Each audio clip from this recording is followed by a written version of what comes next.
It's over. Wait, what's going on? Miracle draw from Wesley So. Oh my god, I'm gonna lose my mind. MVL acing the opening. There's just no way. Oh, what an idea by MVL. The power stretch. That is evil. Rooksy 2 immediately. Oh my god. What in the world? Rooksy 1, he's blundered his rook. It is a mouse slip. This is anyone's game. Oh, Jan blunders. And this is over. Can you believe it? Magnus Magic. He's done it again. Magnus is now worse. Knight takes G2. And it is a draw. This is one of the craziest CCT games I've ever seen. Checkmate in one coming in. These are the last. Oh, and he's losing. And Magnus cannot believe it. He's so mad at himself. Wow, you never see this. Absolute hats off.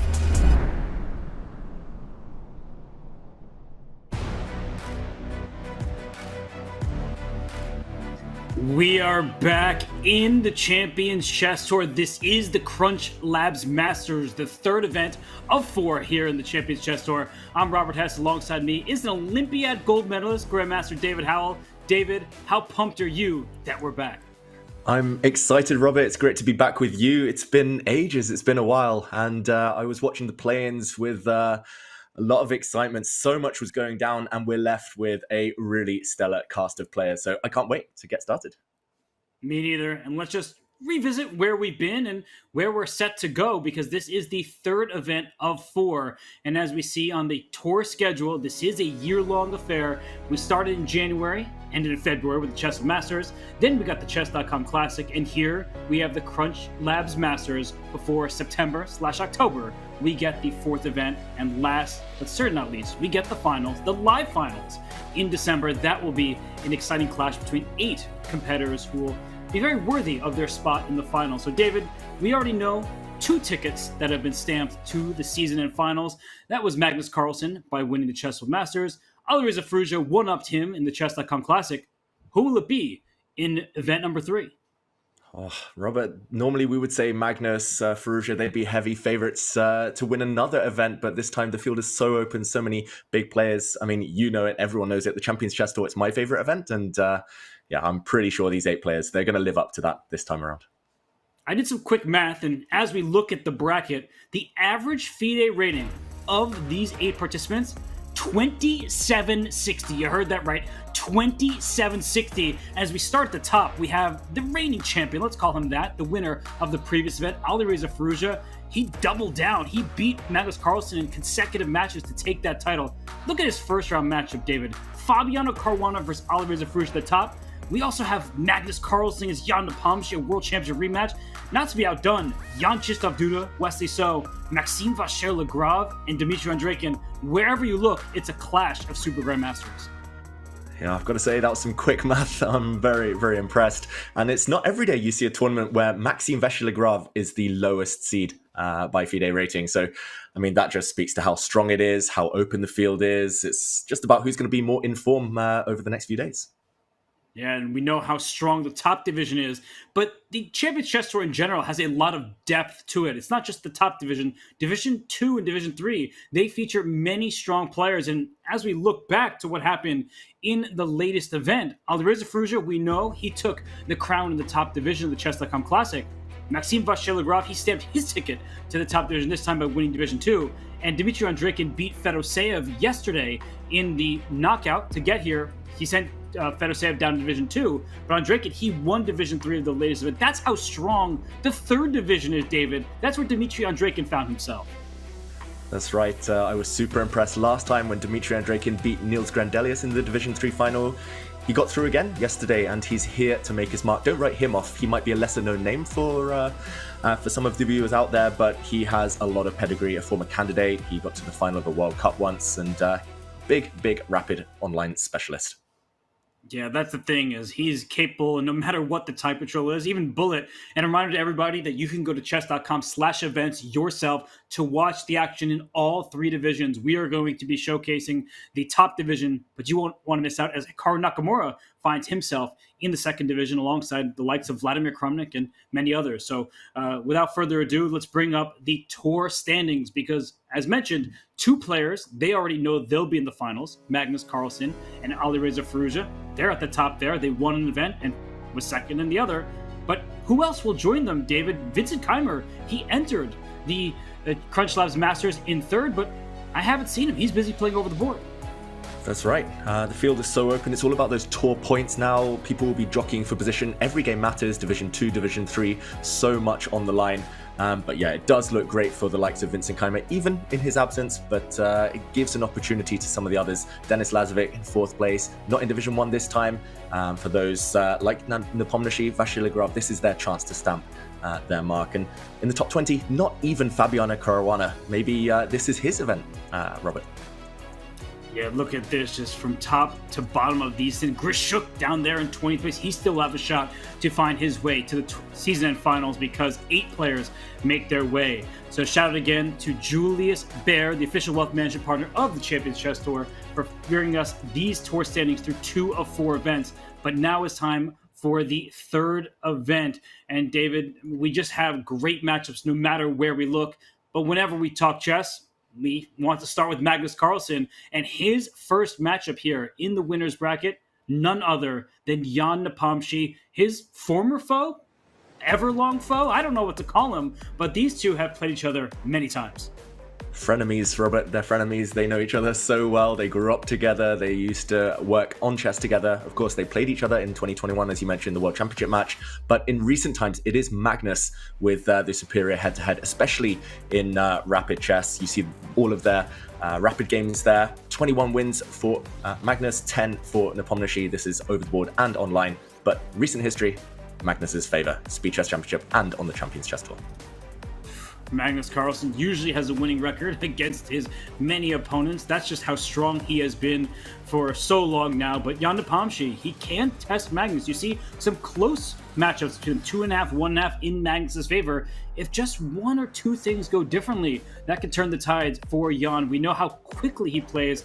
And David, he looked exceptionally strong in the play-ins and then in the match phase. Yeah.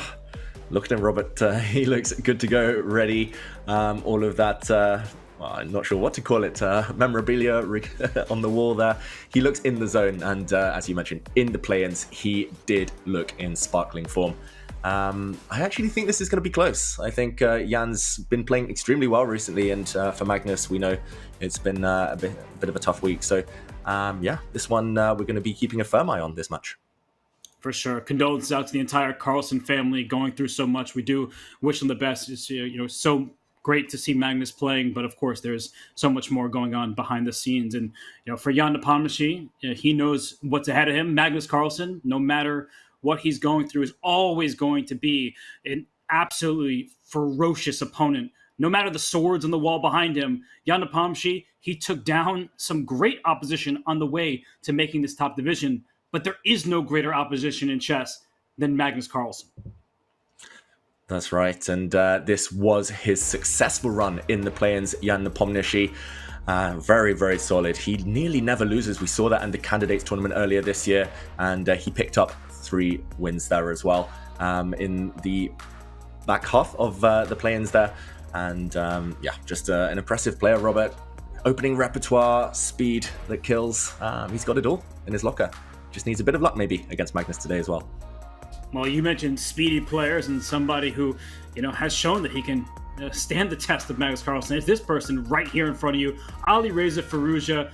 He's just waiting. He's sitting here getting set for the CrunchLabs Masters, but he's won the previous leg. The Chess.com Classic, that went Alireza's way. And let's not forget that Alireza plays Fabiano Caruana in the first match. He might lose that match. I mean, that's a toss-up.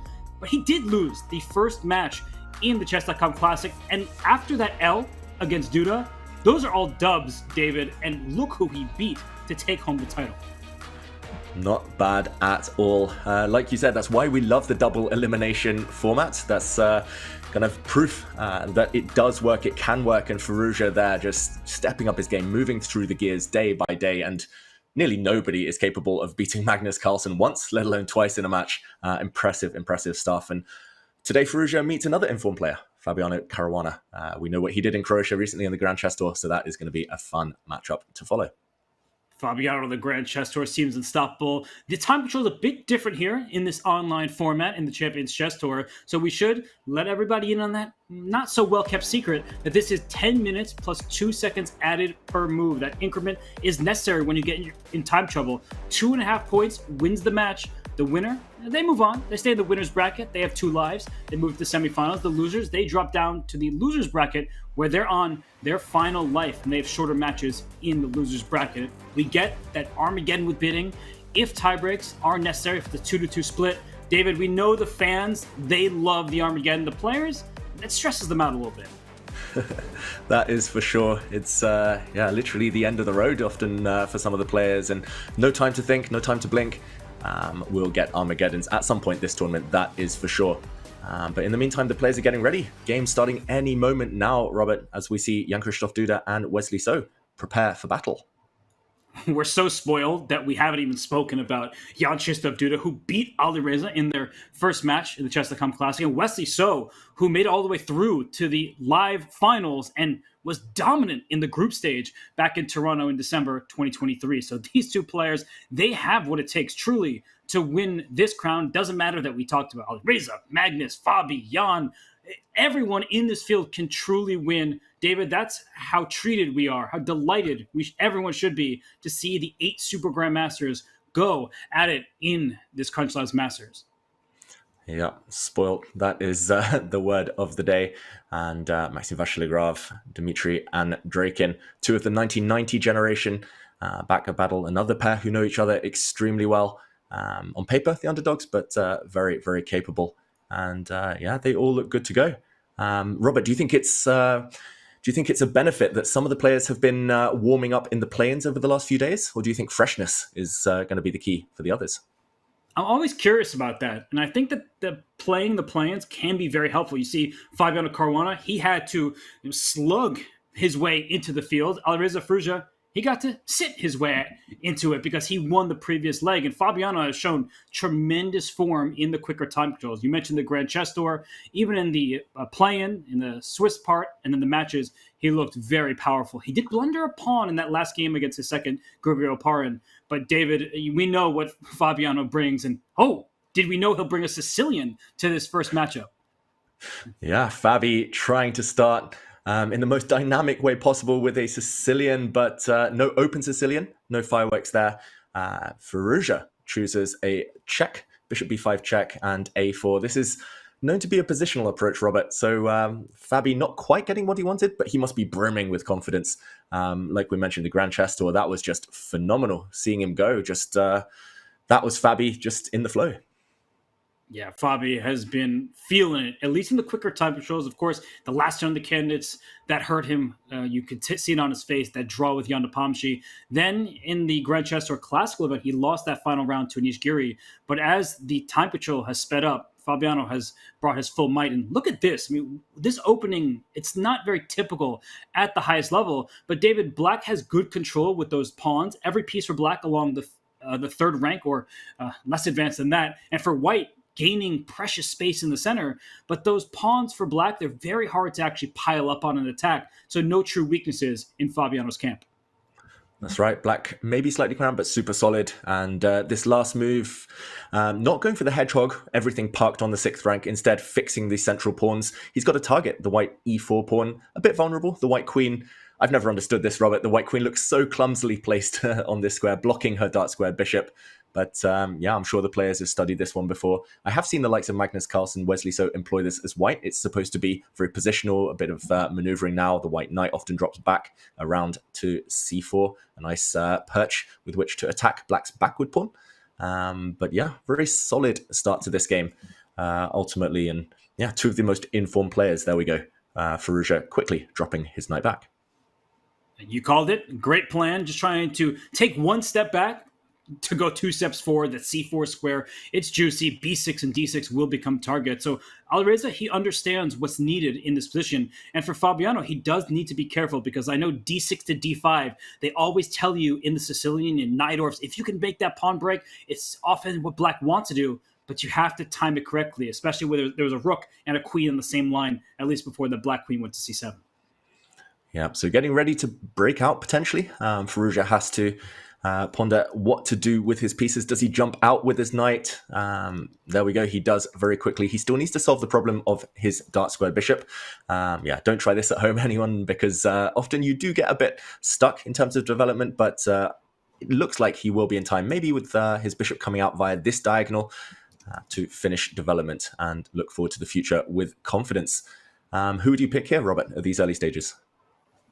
I think we just have a true clash on our hands because black is solid, white getting a little more activity, at least for the time being, but I just don't see how white is able to crash through. Yeah, b3, bishop a3, these are natural ideas for white to develop and poke at those pawns on the 6th rank, but a black knight could land on c5, and you mentioned it earlier, David, the e4 pawn is also a bit tender, so both sides, they'll need to look out for their pawns, and that makes this anyone's battle. So while Alireza sits and thinks, why don't we head to our bird's eye view, because we'll say it forever, pretty much, that this is an event with 8 super grandmasters, an average rating of 2760 FIDE.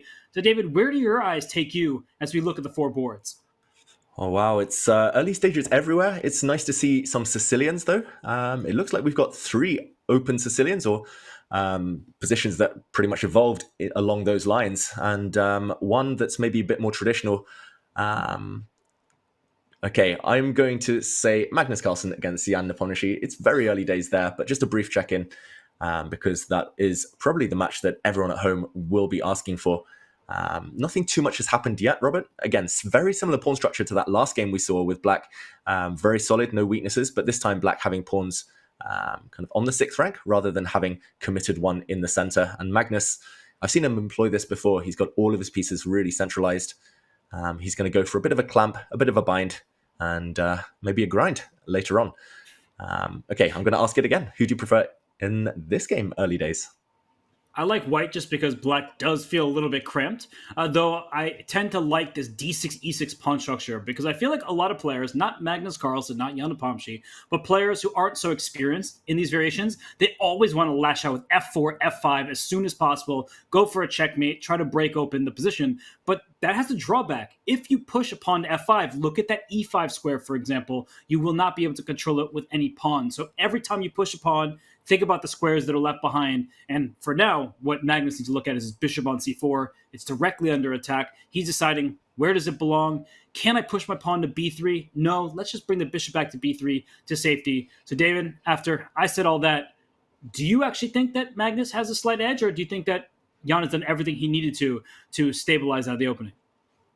Yeah, I mean, if it was anyone else, I would probably say it's just totally equal, but I know Magnus loves this exact pawn structure, especially when he gets his pawn forward to a5. It might look innocuous here, but for everyone at home, actually controlling enemy squares in the opponent's territory can be extremely useful. b6 will be a launch pad, maybe for white's bishop, maybe later for a white knight.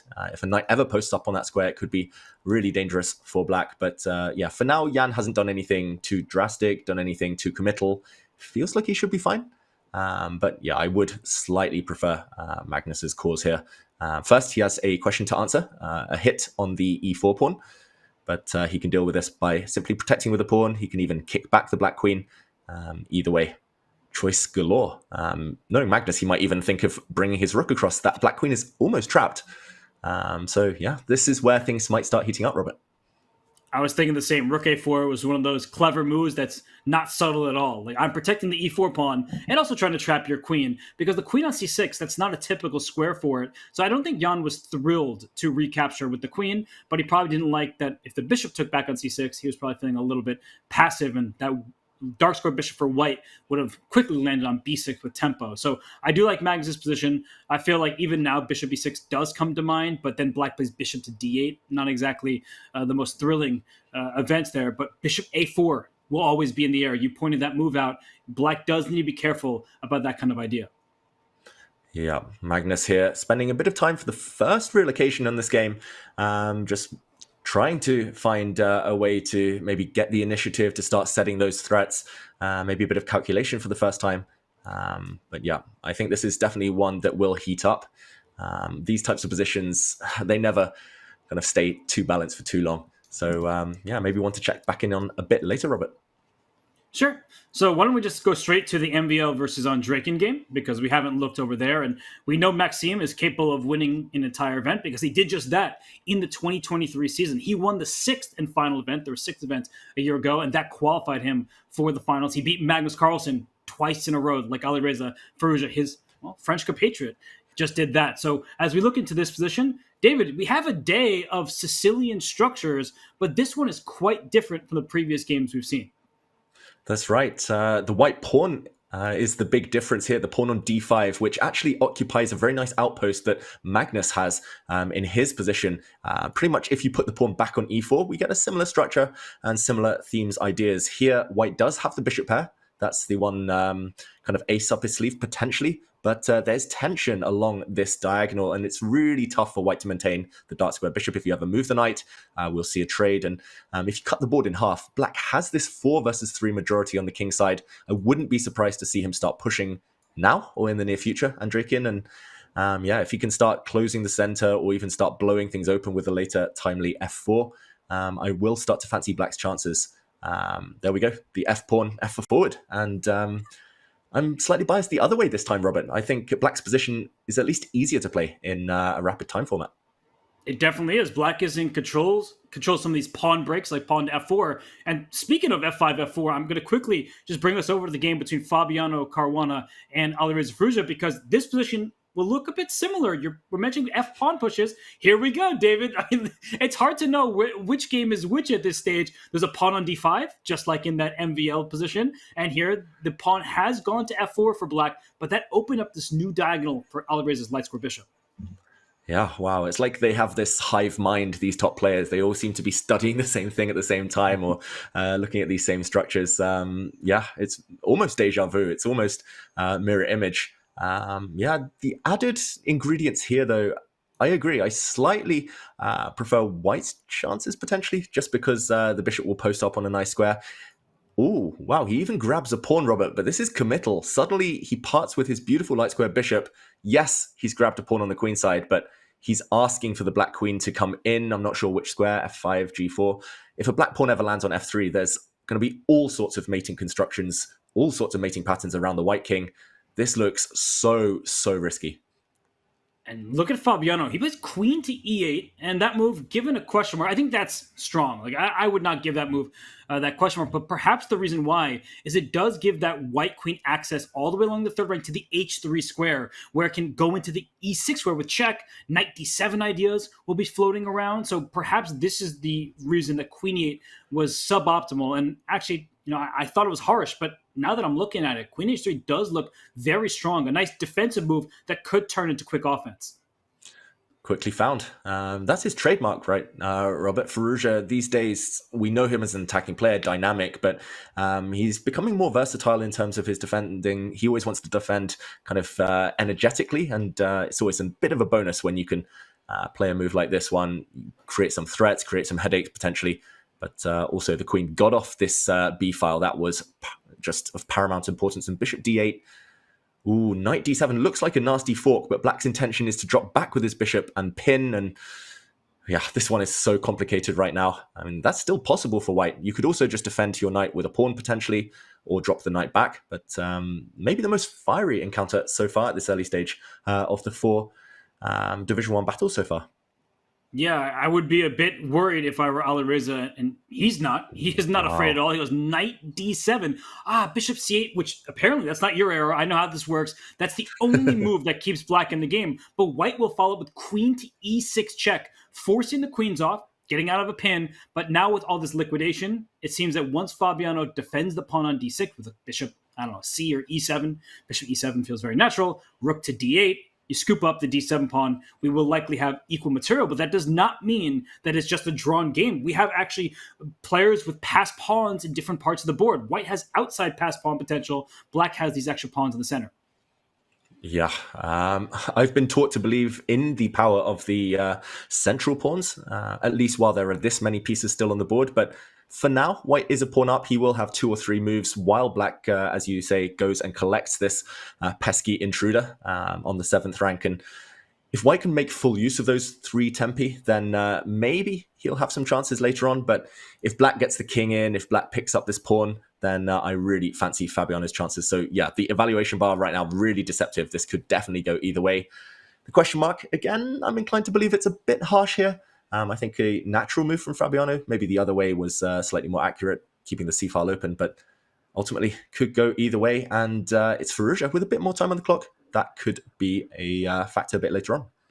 And look at that BH2 diagonal. I don't think it's very common that it's almost completely full. So G2 to G3, just for the memes, that seems like a fun move for White. But in all seriousness, this actually is anybody's contest. Let's go away from this game just for the moment. We will come back to see how this game continues. But I think the MVL versus Andreikin game, that one is really heating up all of a sudden, where Andreikin, he may be like the least known player in this field, but David, you and I know Dimitri for so many years. This is what he's capable of. Don't poke the bear, because now his pieces are just swarming in. Knight D3 comes to mind.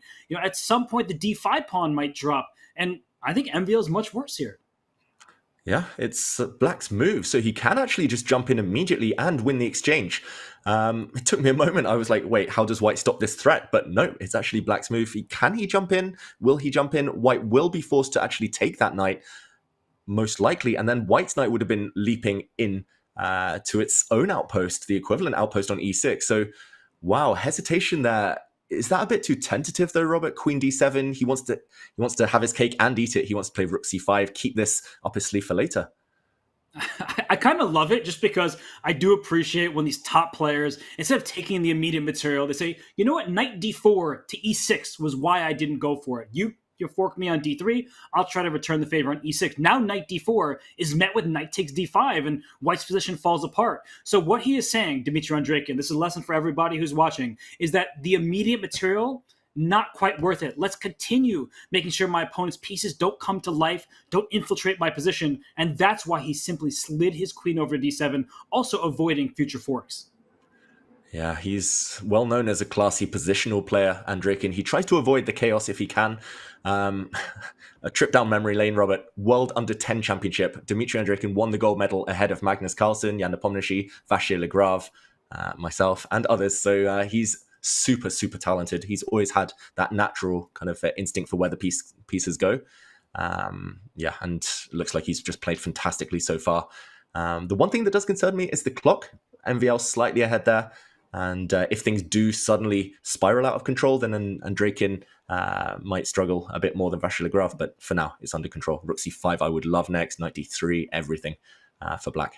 Big, big weakness on d5. He's the favorite in this one for now. We're appreciating his connect 4, h7, e4, restricting the enemy light square bishop. So Andreikin, he was a star as a youngster. I mean, he beat me in the world under 12, I want to say. And he was Team Scandi before John Bartholomew even knew how to play chess. That's what I feel like. Even if JB is older than Andreikin, Andreikin was playing the Scandinavian as a youngster, just crushing everybody with it. So let's go to our bird's eye view. We'll leave MVL to it. He now has actually less time than Andreikin does. But as we look at our four-board view here, I mean, things have changed across the board.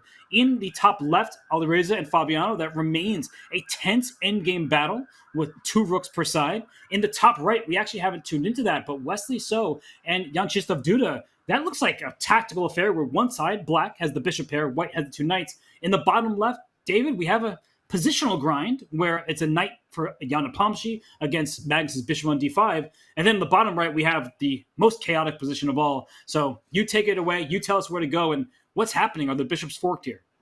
Yeah, I'm taking us here for now, partly because we haven't been here so far, but partly because it is the most kind of far developed game and there's craziness. White has just sacrificed a piece, kind of.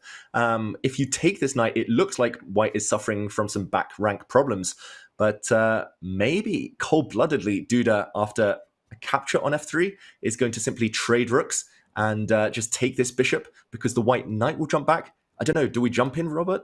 What do we do here? So many tactics. Dive in, David. Take it away because, as you're pointing out, it looks like a back ring checkmate, but looks can be deceiving.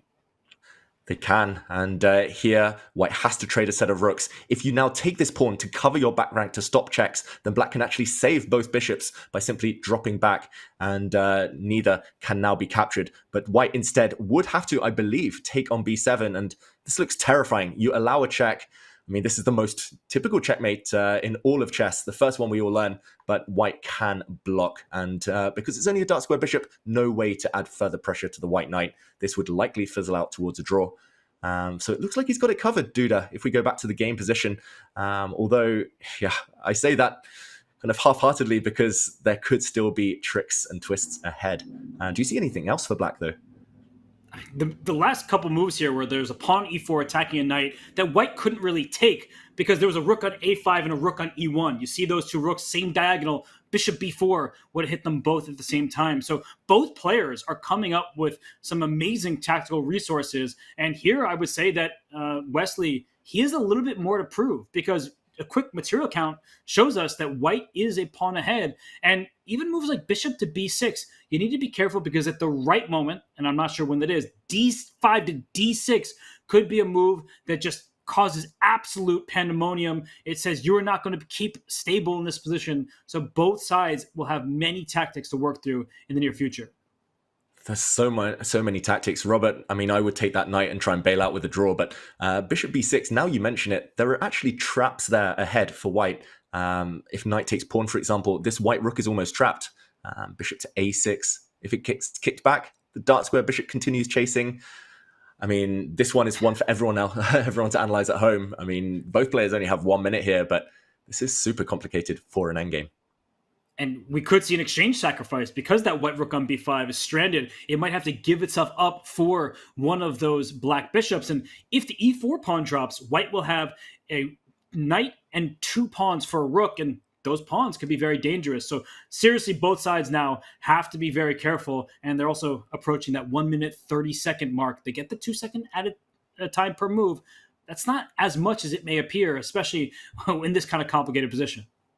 Yeah, kudos to Wesley So, though. He, by playing bishop b6, is the one to choose to play on, not to try and bail out for a draw.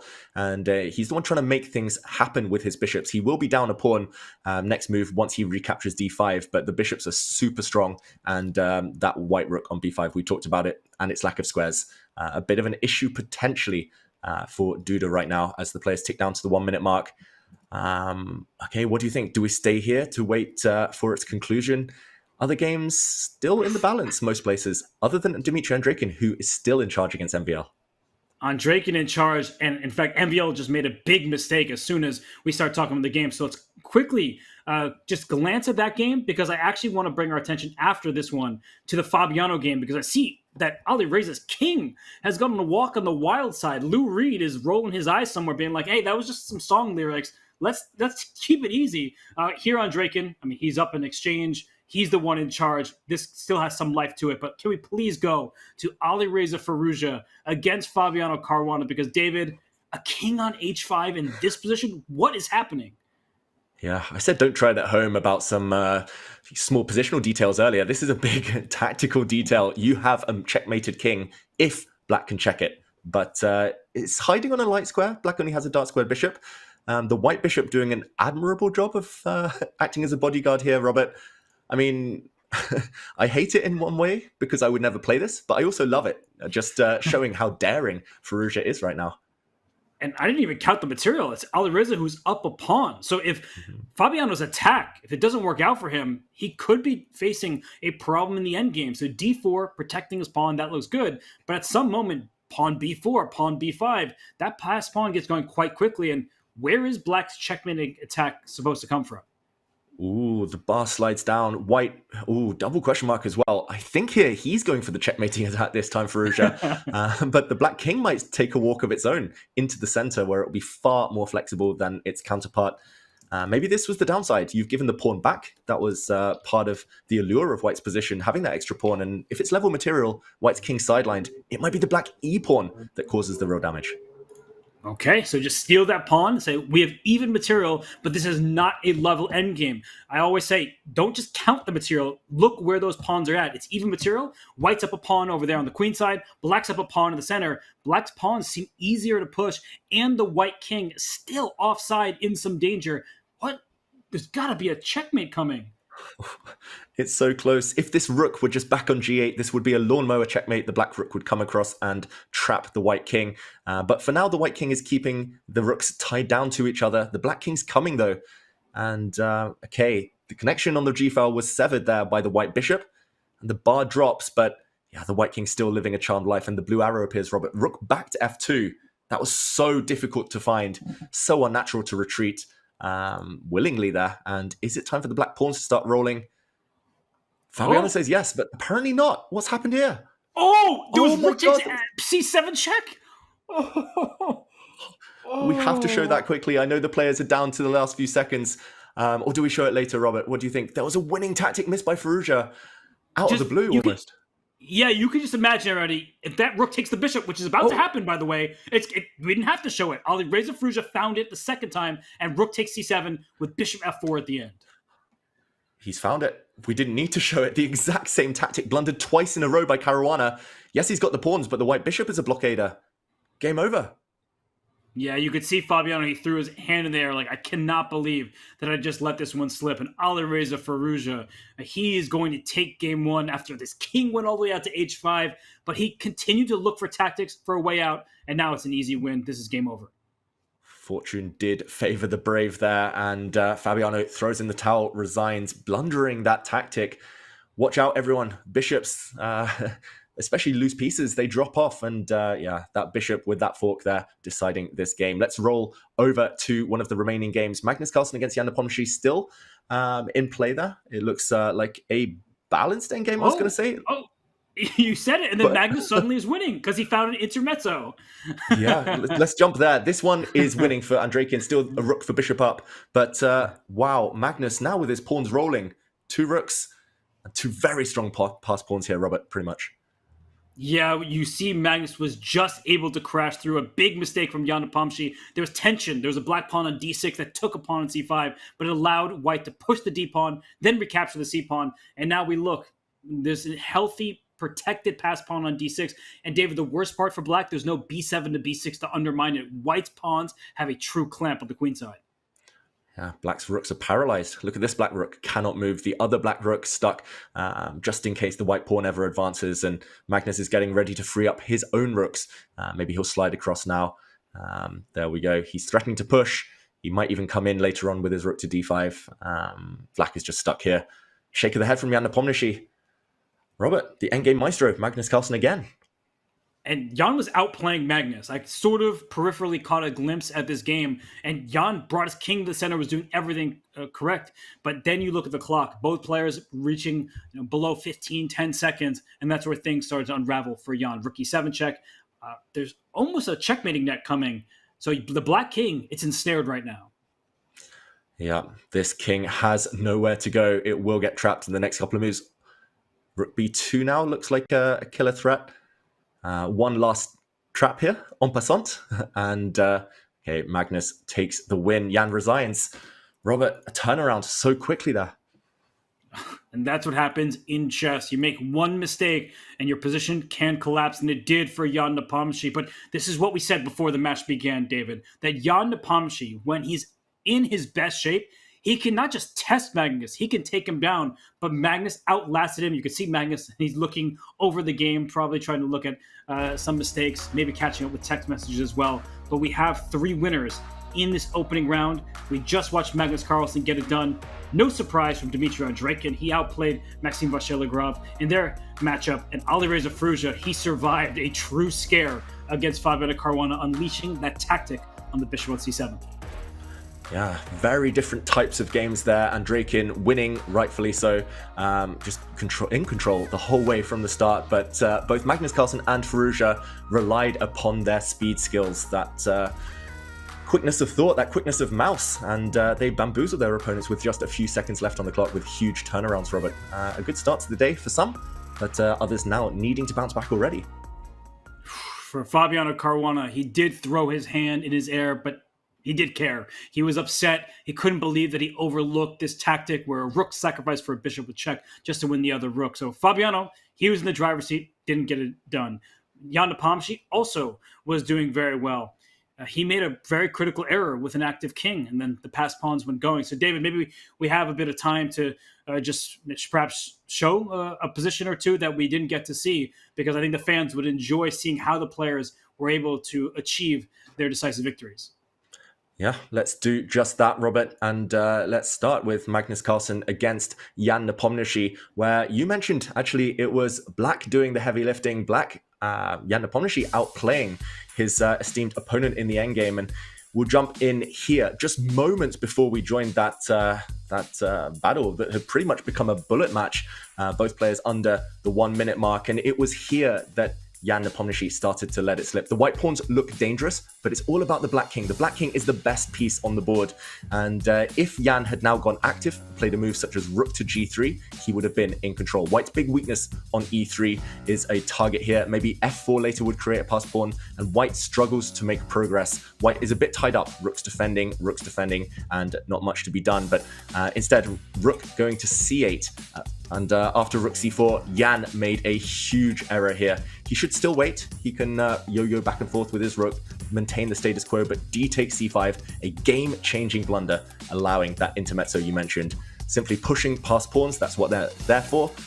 2 steps away now, the black rook, if it steps across, loses control over the c5 square, missed maybe by Jan Nepomniachtchi, but after rook to c6, he could still take Magnus Carlsen now, and if he had tried to take a pawn, then the d pawn would have run through. So game-changing mistake there, going passive rather than active, and Magnus taking the win.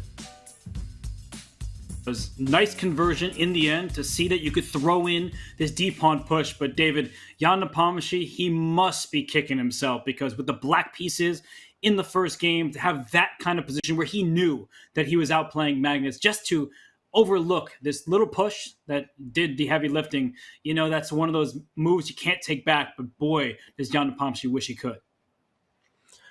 Yeah, I mean, that's the problem in these, especially at this time control, Robert. You can play so well for 40 moves, 50 moves, one slip, just as it was for Fabiano Caruana as well, blundering a piece in one move. One slip changes everything, changes the dynamic of the match, changes your feeling, your confidence, your flow. And yeah, game 1, but already so much drama. In all the matches, Vyacheslav Duda against Wesley So, that was the one draw we had, and we did catch up with that end game. It seemed a little bit unclear with the bishops versus the knights. That felt like a fair result, David. So I think that in that clash between Duda and So, I would say they don't have the same style of chess, but very little separates them.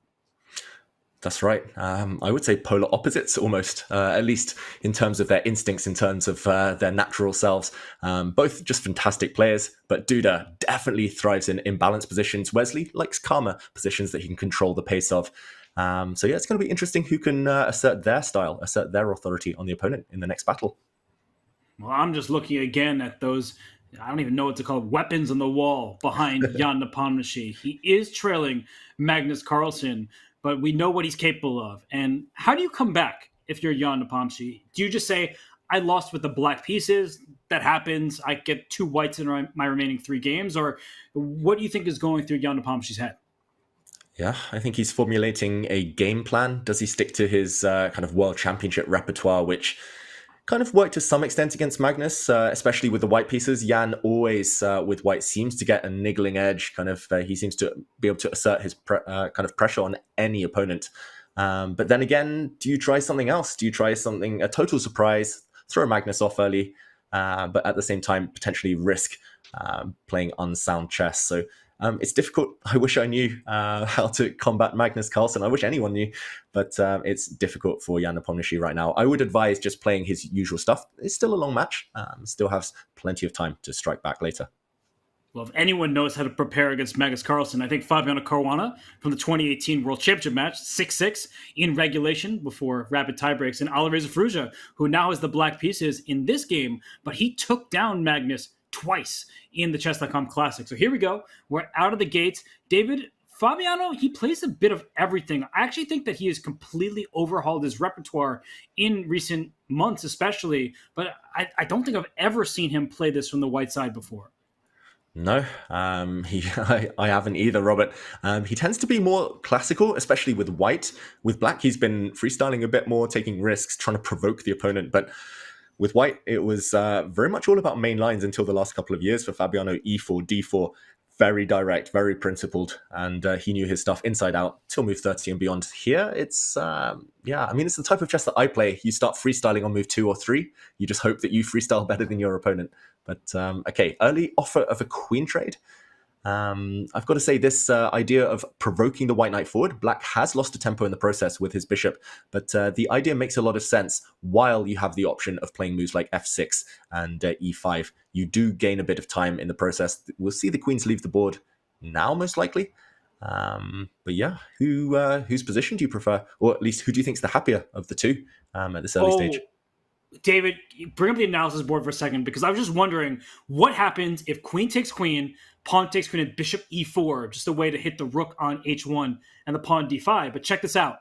Pawn takes c6, bishop takes h1, and I think there's rook takes a7. I hope that works, but that's what I think white relies on, distracting the black rook, sacrificing both rooks in consecutive moves, and then once the rook is captured, pawn to c7, and you can't stop promotion. And Dave, this really was a process of elimination for me, because I didn't quite understand what white was going for and why the evaluation bar would say white would ever be better after bishop e4. But now I get it. Robert, you're a GM for a reason. That is incredible. This tactic actually does pop up in a few different variations. I think in one line of the London system as well, where you can get away with this tactic, but it's so rare. Just quick action replay for everyone at home. You've just sacrificed a rook, and like you say, Robert, you give the other rook away for free. The reason being that you can't push now. The black knight will simply move, and the black rook covers. So yeah, deflection, distraction, and you win the game. Rook takes a7. If we see that, which I believe is still possible, then we'll be showering the board with gold coins, that's for sure. That would be a real turn up for the books. But okay. Oh my god, he's played it! Bishop e4. Well, David, I mean, at first glance, if you have to play f3 or something, bishop takes d5, that looks good for black. I mean, it doesn't look bad, I should say, for black, because the b3 pawn is a target. But d takes c6, that is possible here, and it's because of this rook takes a7 idea. Yeah, and he's paused. Fabiano, he can go up a pawn simply after taking on c6. I guess black will have to take with the knight, just damage limitation, but he's done it. Oh, Firouzja, double exclamation point. He's giving up a rook. Firouzja needs to smell a rat and take this pawn back, but after f3 will be left a pawn down for nothing. Fabi. And sorry, go ahead, David. I just can't get over what just happened. And for Firouzja, as you said, I think he knows now that Fabiano isn't just blundering a rook in the corner. There's no more bluffs. No more bluffs. And credit to his poker face, Robert. Just looking in the camera, Firouzja hasn't reacted. If I had just fallen victim to this trick, this devilish trap, then I would be sitting there, head in hands, just hating myself, hating life, just telling myself I need to study openings. He's lost a pawn for free after 7 moves. And he's walked into a potential brilliancy, but he needs to recompose himself. Just take this pawn back. Oh, I kind of want to see bishop takes h1, though. Just that would go down in all the chess books forever for history. Oh my god! What? He didn't see it. Oh my god, it's on the board. There's Firouzja. no way. Wow. This is once in a lifetime stuff. Fabiano on the camera, Robert, smiling. He knows he's... Wow. This is immortality stuff.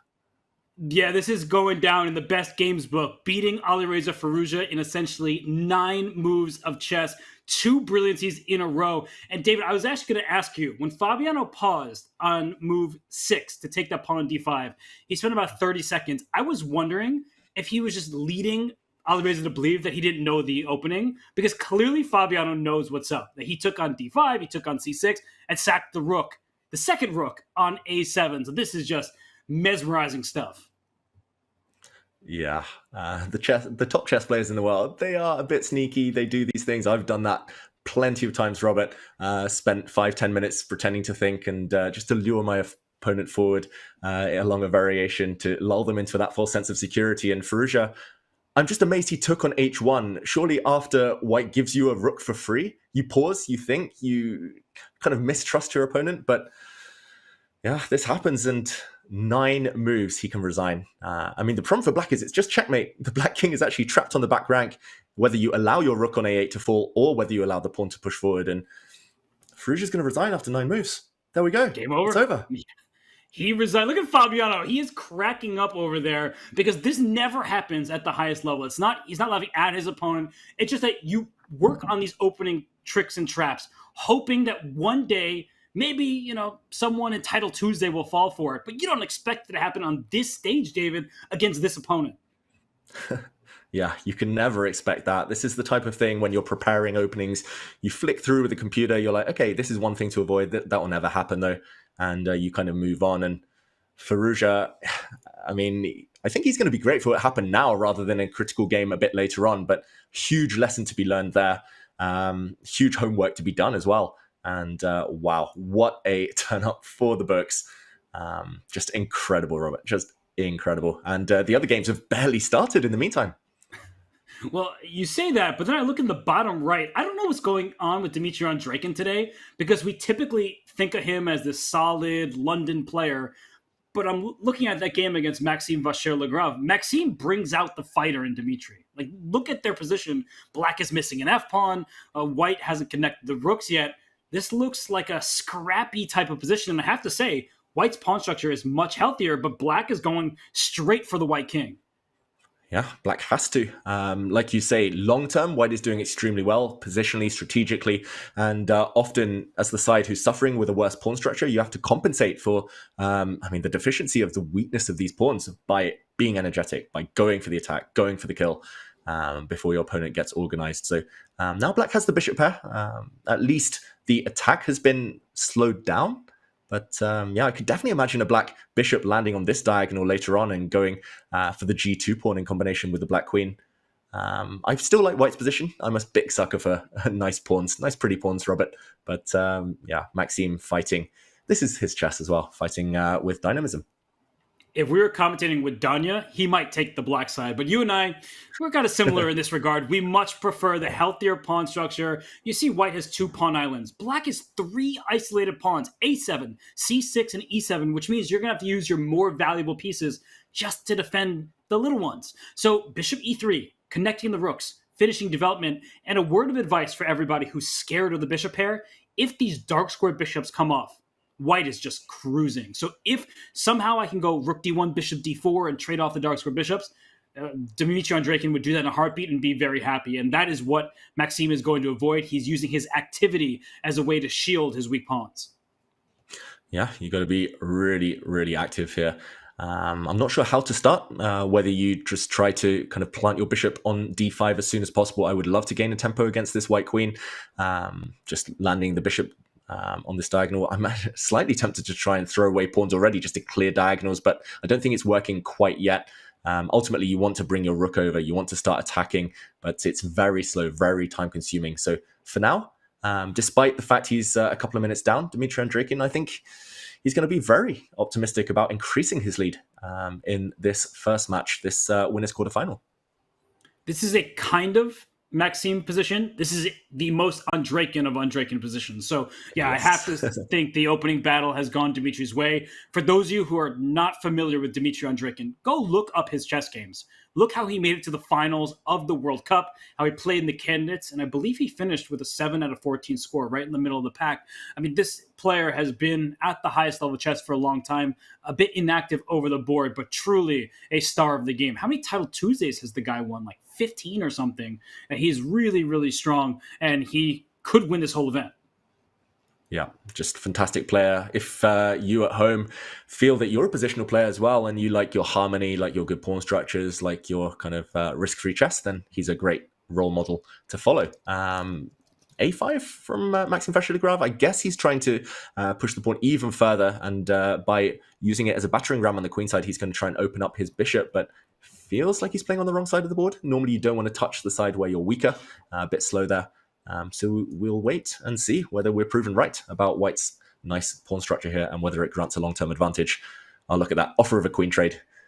Very, very solid stuff from Dmitry Andreikin. Maybe not the most kind of accurate there, but he's trying to just suck all of the risk out of the position here for White.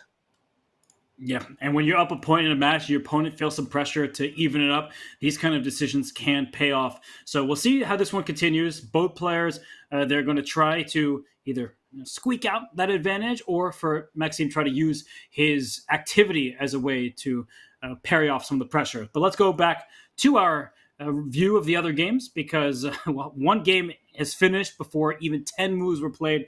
That's in the top left. Fabiano Caruana, he's not in his chair. He deserves a rest. He won in 9 moves of chess. Unbelievable stuff.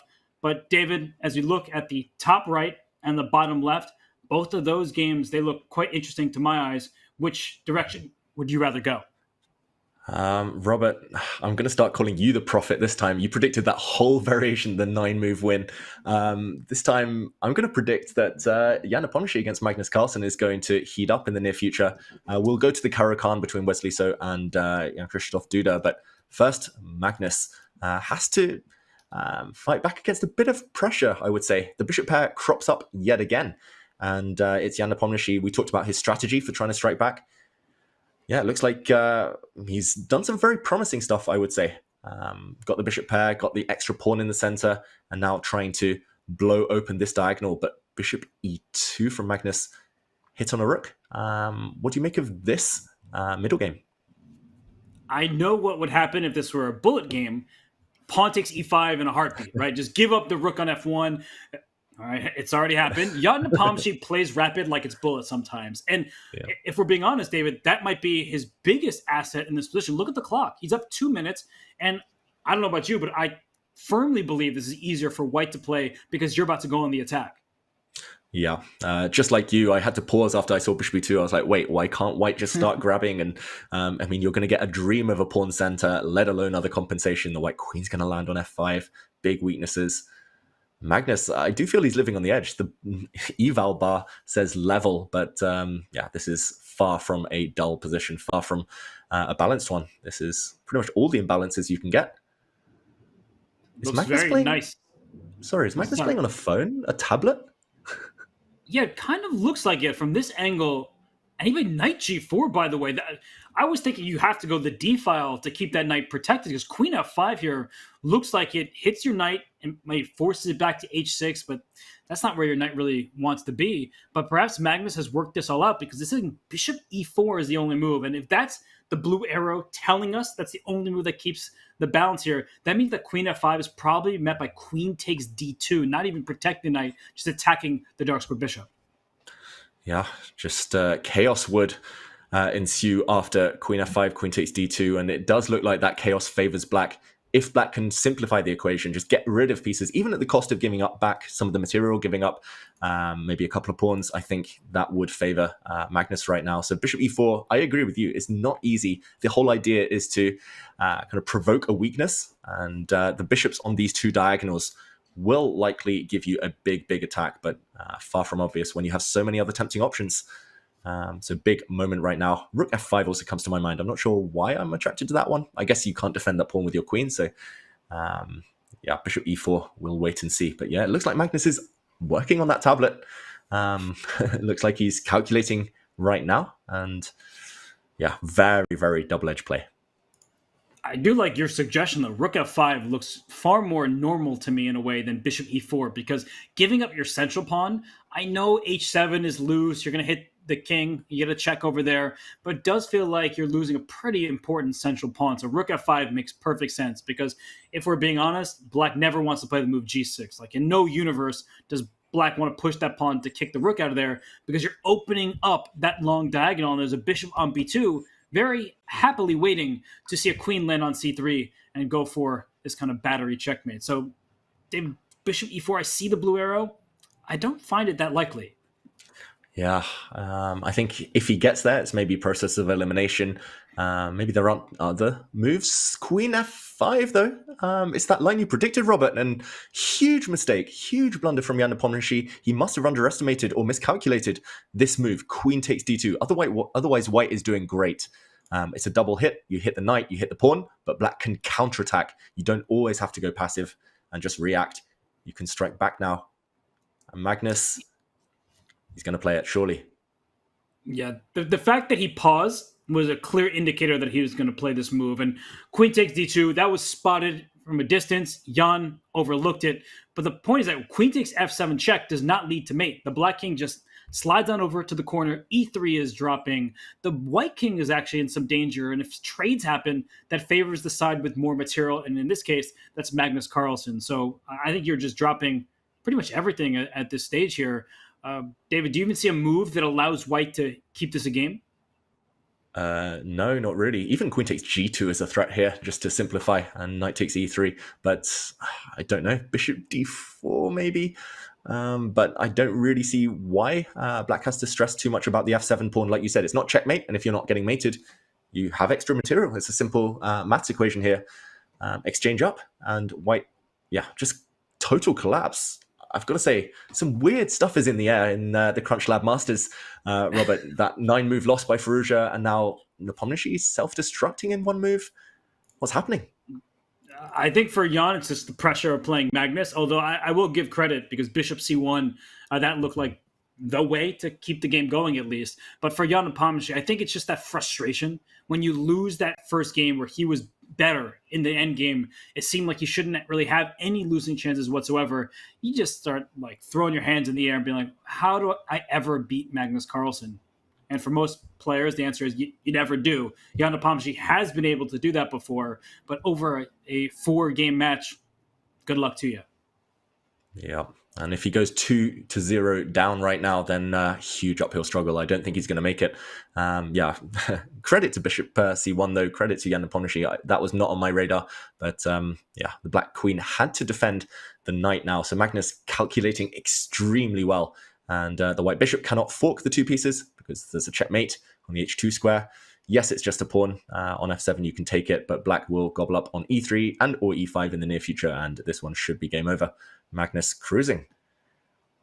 And as you point out, bishop f3, queen h2 mate, that's the essential point here, because otherwise this line would have failed for black. So Magnus calculated it all in advance. It worked to perfection. He's going to secure his second victory, it would appear, unless something goes wrong. But why don't we branch out? We've been in this game for a bit. Magnus well in control as Jan Nepomniachtchi is thinking. I see that Wesley and Duda, they're in a bit of time trouble. That game, not the most electrifying, but this feels like a position where if I would have thought anyone was playing the black side, I would have thought it was Wesley with such a healthy pawn structure.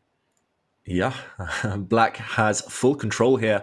It's almost what we call a Carlsbad structure. It used to be a Carlsbad structure with black's pawns facing this way, white's pawns facing this way. But white has committed a huge decision there earlier with pawn to b4. And yes, it has erected this huge knight on c5. But at some point, that knight will get kicked back and the backwards c-pawn will likely be a huge burden for white's position later on. Duda, we were talking about how his instincts are aggressive. Wesley's a positional. Is very much the other way around in this game so far. And I do love black's position. Very biased Caruana player, but looks great if he can time b6 correctly.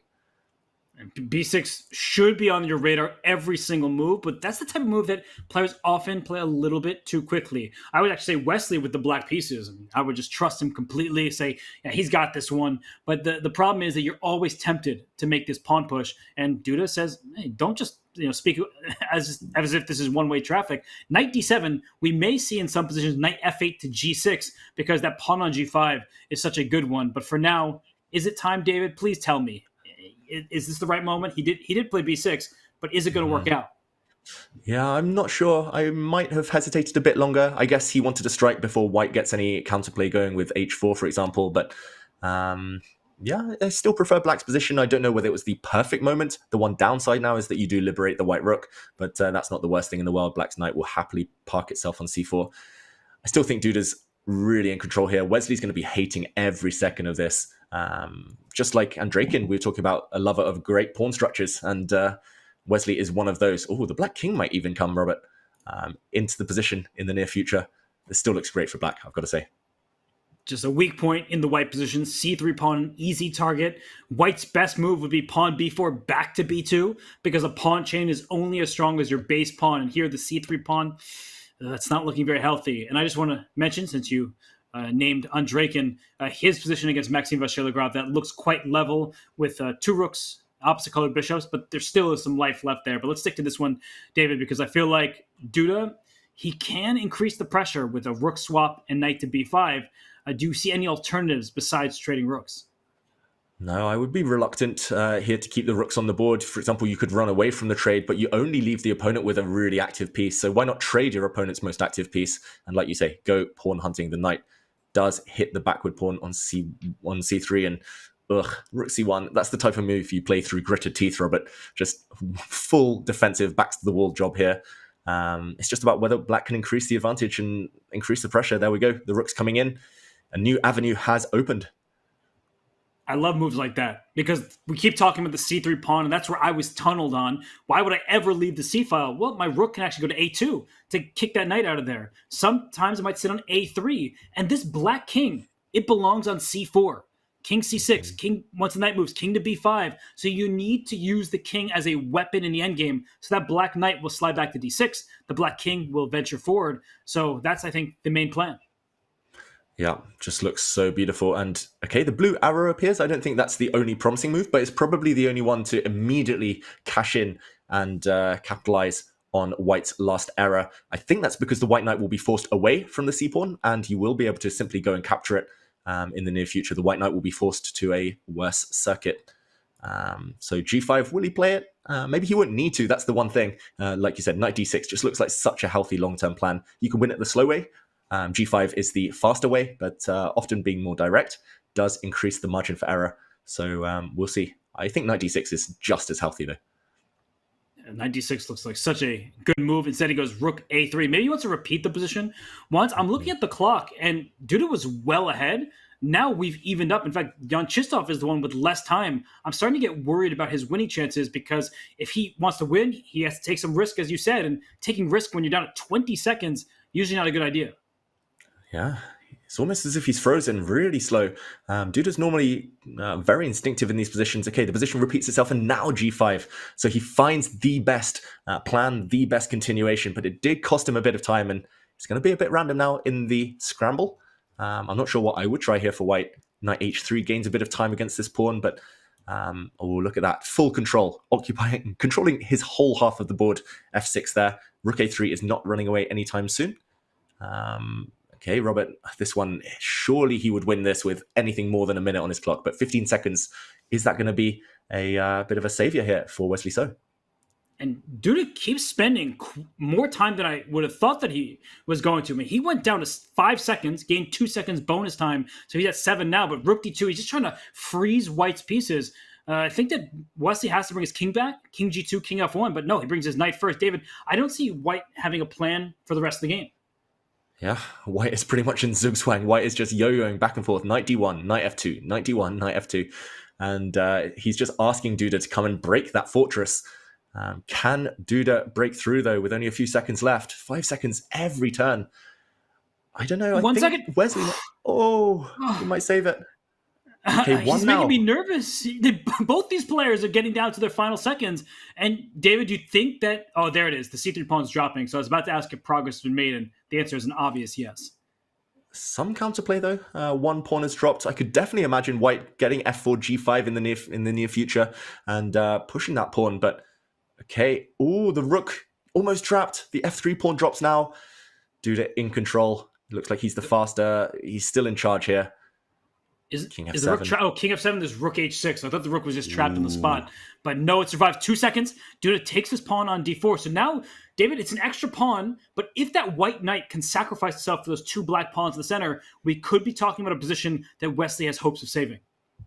That's right. Still not over due to the lack of pawns here. Some counterplay with the g-pawn, but nice sidestep there, Duda. The black king will be the guardian of the white g-pawn. And 3 versus 1 now in terms of pawns. The B pawn is actually going to be the winner, the furthest away from the white knight.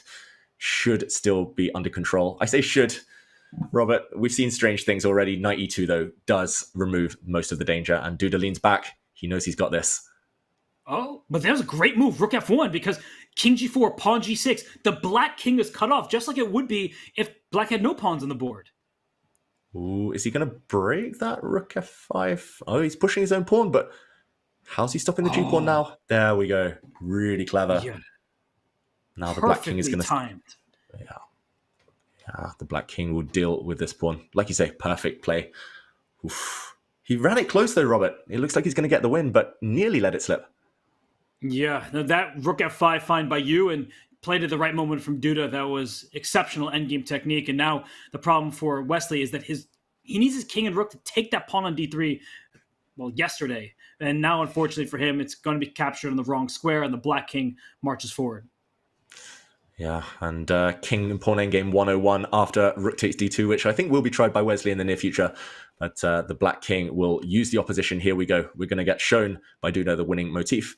You kick back the white king, you force it to decide now, and then you go forward and you shepherd the black b pawn home. Game over, almost. There might be a stalemate trick if you're careless. But here, Duda, surely. Don't push. Do not push the pawn. No, he's got stalemate. This. Duda, he is such a well-trained player that he's not going to push the pawn until he's ready, and now is when he does so. That's game over. Yeah, beautiful technique. He gets the win, Jan-Krzysztof Duda, and takes the lead in the winners' quarterfinals, Division 1. Okay, so we have results in the books. Dmitry Andreikin, he drew his game against Maxime Vachier-Lagrave, and it looks like Magnus Carlsen still in charge in this one. And I want to give a quick shout out to a player that's very familiar to the Champions Chess Tour, somebody who's often been in the top division.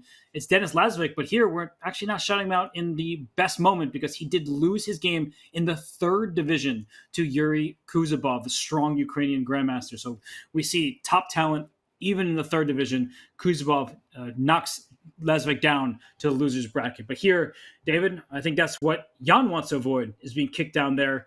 Unfortunately, he's got no attack, and his king on h3 looks like it's the one that's going to be in big trouble. Yeah, so near yet so far. There's no good check for white. The black king is on a vulnerable diagonal, but the checking squares against it are covered. Black covers this square. The black queen, centralization. Magnus is the king of queen endgames, and he always gets his queen in the center, controls the whole board, and yeah, like you say, there's checkmating patterns galore. If the white bishop moves elsewhere, then queen to f5 might be a deadly check. This one looks over. He did it the hard way, Magnus Carlsen. He nearly let Jan back in, but looks like he's going to get the win eventually. Queen c2 now will pick up this pawn. There we go. And game over. Finally, the white king is caught in the corner. Just Jan, he is threatening a checkmate. Unfortunately for him, Magnus Carlsen delivers the checkmate first. So that was a well-played game from Magnus. Jan Nepomniachtchi, he sacrificed in exchange a rook for a minor piece, but he just couldn't find a way through because Magnus Carlsen played far too accurately.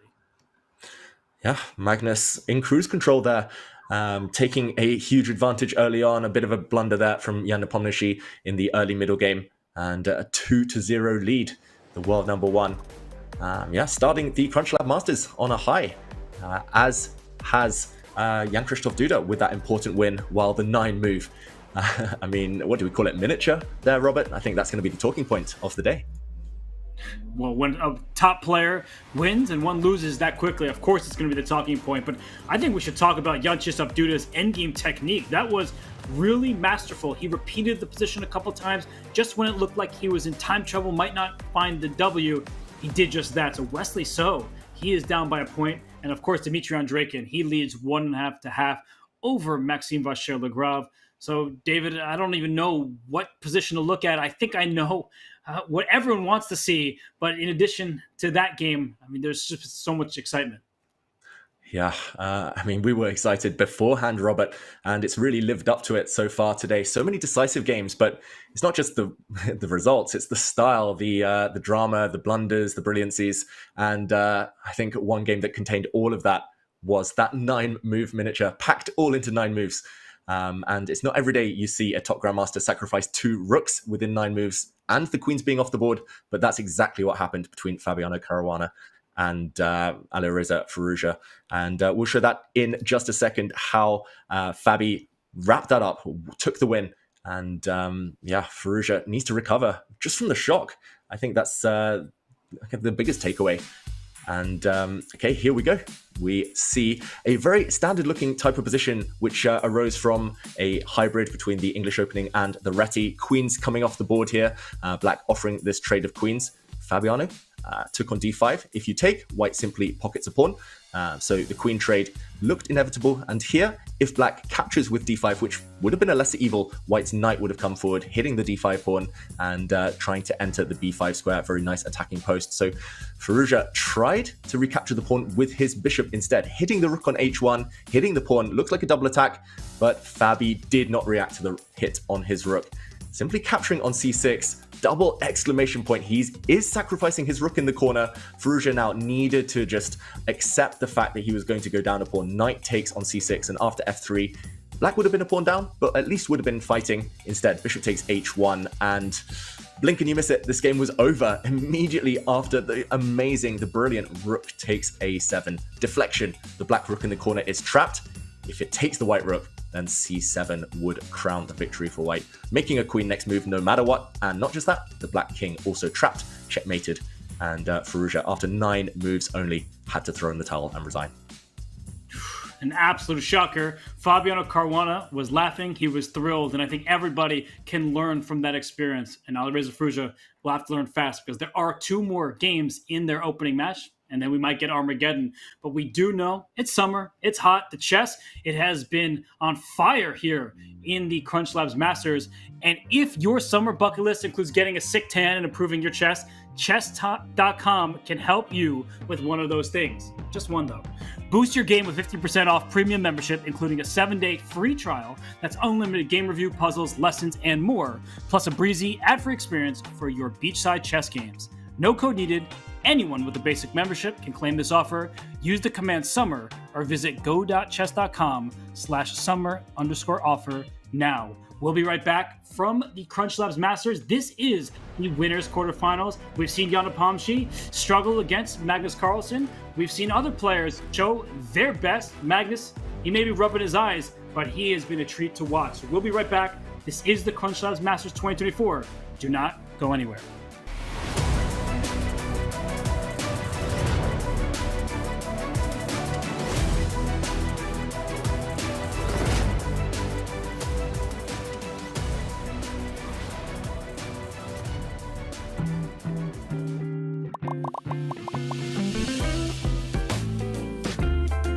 So generally, I'm a big fan of Eric Rosen in general. I recommend him heartily for his content, which is both really fun and really educational. I think he has a great presentation style, and he's actually opened my eyes to quite a few gambits and variations that I was not aware of.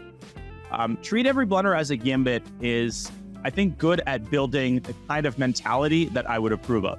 Because if, let's say your opponent hangs a piece, and already I'm saying hangs a piece, that's not the right way to put it. A piece leaves a piece hanging, and you're trying to figure out, is there some hidden nefarious design behind this move, or is it just a straight up blunder? It's very important not to go too extreme into either side. You should not just assume that it isn't a blunder because your opponent is rated X and you're rated Y. And I've kind of was impacted by this as a lower rated player. When I faced someone higher rated, I would just kind of assume that they saw everything, and that if they made a move I thought was a mistake or a blunder, that there was absolutely no way that I could be seeing more than them. And that went out the window with experience, because I realized everyone's human, everyone makes blunders. Even GMs leave pieces hanging. It's not common in longer form OTB chess, but in Blitz and Bullet, you'll see it happen all the time. And when I do it on stream, people are often so surprised, like, oh my God, he hung a rook. Oh no, my rook. But it's actually quite common. I mean, there's nothing about me or any other GM that inherently keeps us away from blundering pieces. So I really like this piece of advice. I think it tells you to treat your opponent's moves with respect. So don't just automatically laugh at your opponent and assume that a hanging piece can be captured. You should double check that there is no hidden intention behind it. At the same time, you shouldn't give your opponent too much respect. And if you don't see a reason that a piece should not be captured, you should always trust yourself. At the end of the day, if you trust yourself and your opponent ends up fighting you in the you-know-where, listen, then that was a great experience, a great learning experience. And then you can ask yourself, okay, what did I miss, right? What can I pay attention to next time the situation occurs that'll make me a better chess player? That's the great thing about chess, is that no matter what happens, in the end, you do benefit. But this mentality of always double checking and not making automatic moves, even when you get really excited about a potential blunder, I'm all for that mentality, and a big fan of Eric Rosen in general. So definitely a good piece of advice to put into your general toolbox.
We return to the CrunchLabs Masters, and that was a masterpiece that would make Mark Rober proud.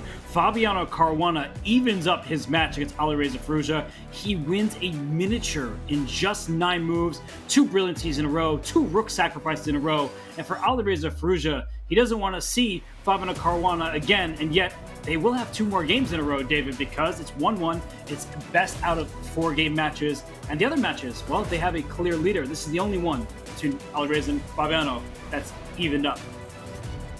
Yeah, just incredible. I mean, I'm still reeling from the shock, the surprise of that tactic, that 9-move win. I wonder how Firouzja's feeling. We're going to find out. Often players react in 2 ways from that type of devastating defeat. Either it inspires them, they refocus, they find a new energy, they go on and strike back, or they collapse. So Firouzja, he'll hope that he's over the emotion, that he's recomposed himself. And Robert, he's trying to do something very similar to the previous game, or at least game 1 of the day between these two when Firouzja took the win. The same branch, the bishop b5 check Sicilian, with the bishop dropping back. But what do you think? Is Fabiano going to be able to kind of steady the ship with black and maybe capitalize on that last win? Yeah, well, this type of opening is very solid from the white side. So I think for Alireza, it's good not to get yourself in this mentality where I have to get my revenge, because that often does happen, especially when we're talking about online matches where you feel like a little bit embarrassed. You feel like something happened that you just immediately want to recover from. So for Alireza, I do think this is a good opening choice. Very solid. And for Fabiano, he just spent a while before playing g6. And look at this. We have like a Maroczy bind type of structure. White is clamping down the center, later pushing this pawn to d4 if allowed. So, David, I have to say, I like the opening from the white side. Yeah, I've got to say I like it too, especially if he gets those 2 things that you mentioned, especially if he gets his pieces developed and the time to play d4. It might not be easy. Fabiano, with his last move, he's going to put a bishop on b7 and keep white tied down to this e4 pawn. But yeah, if he can somehow kind of suffocate black almost, just force black to sit within Fabi's first kind of couple of ranks there, then I really like white's chances later on. A bit more space, a bit of a bind, as we say, a bit of control. So very early days. But yeah, it's stylistically, I would say maybe Firouzja the happier of the 2 so far.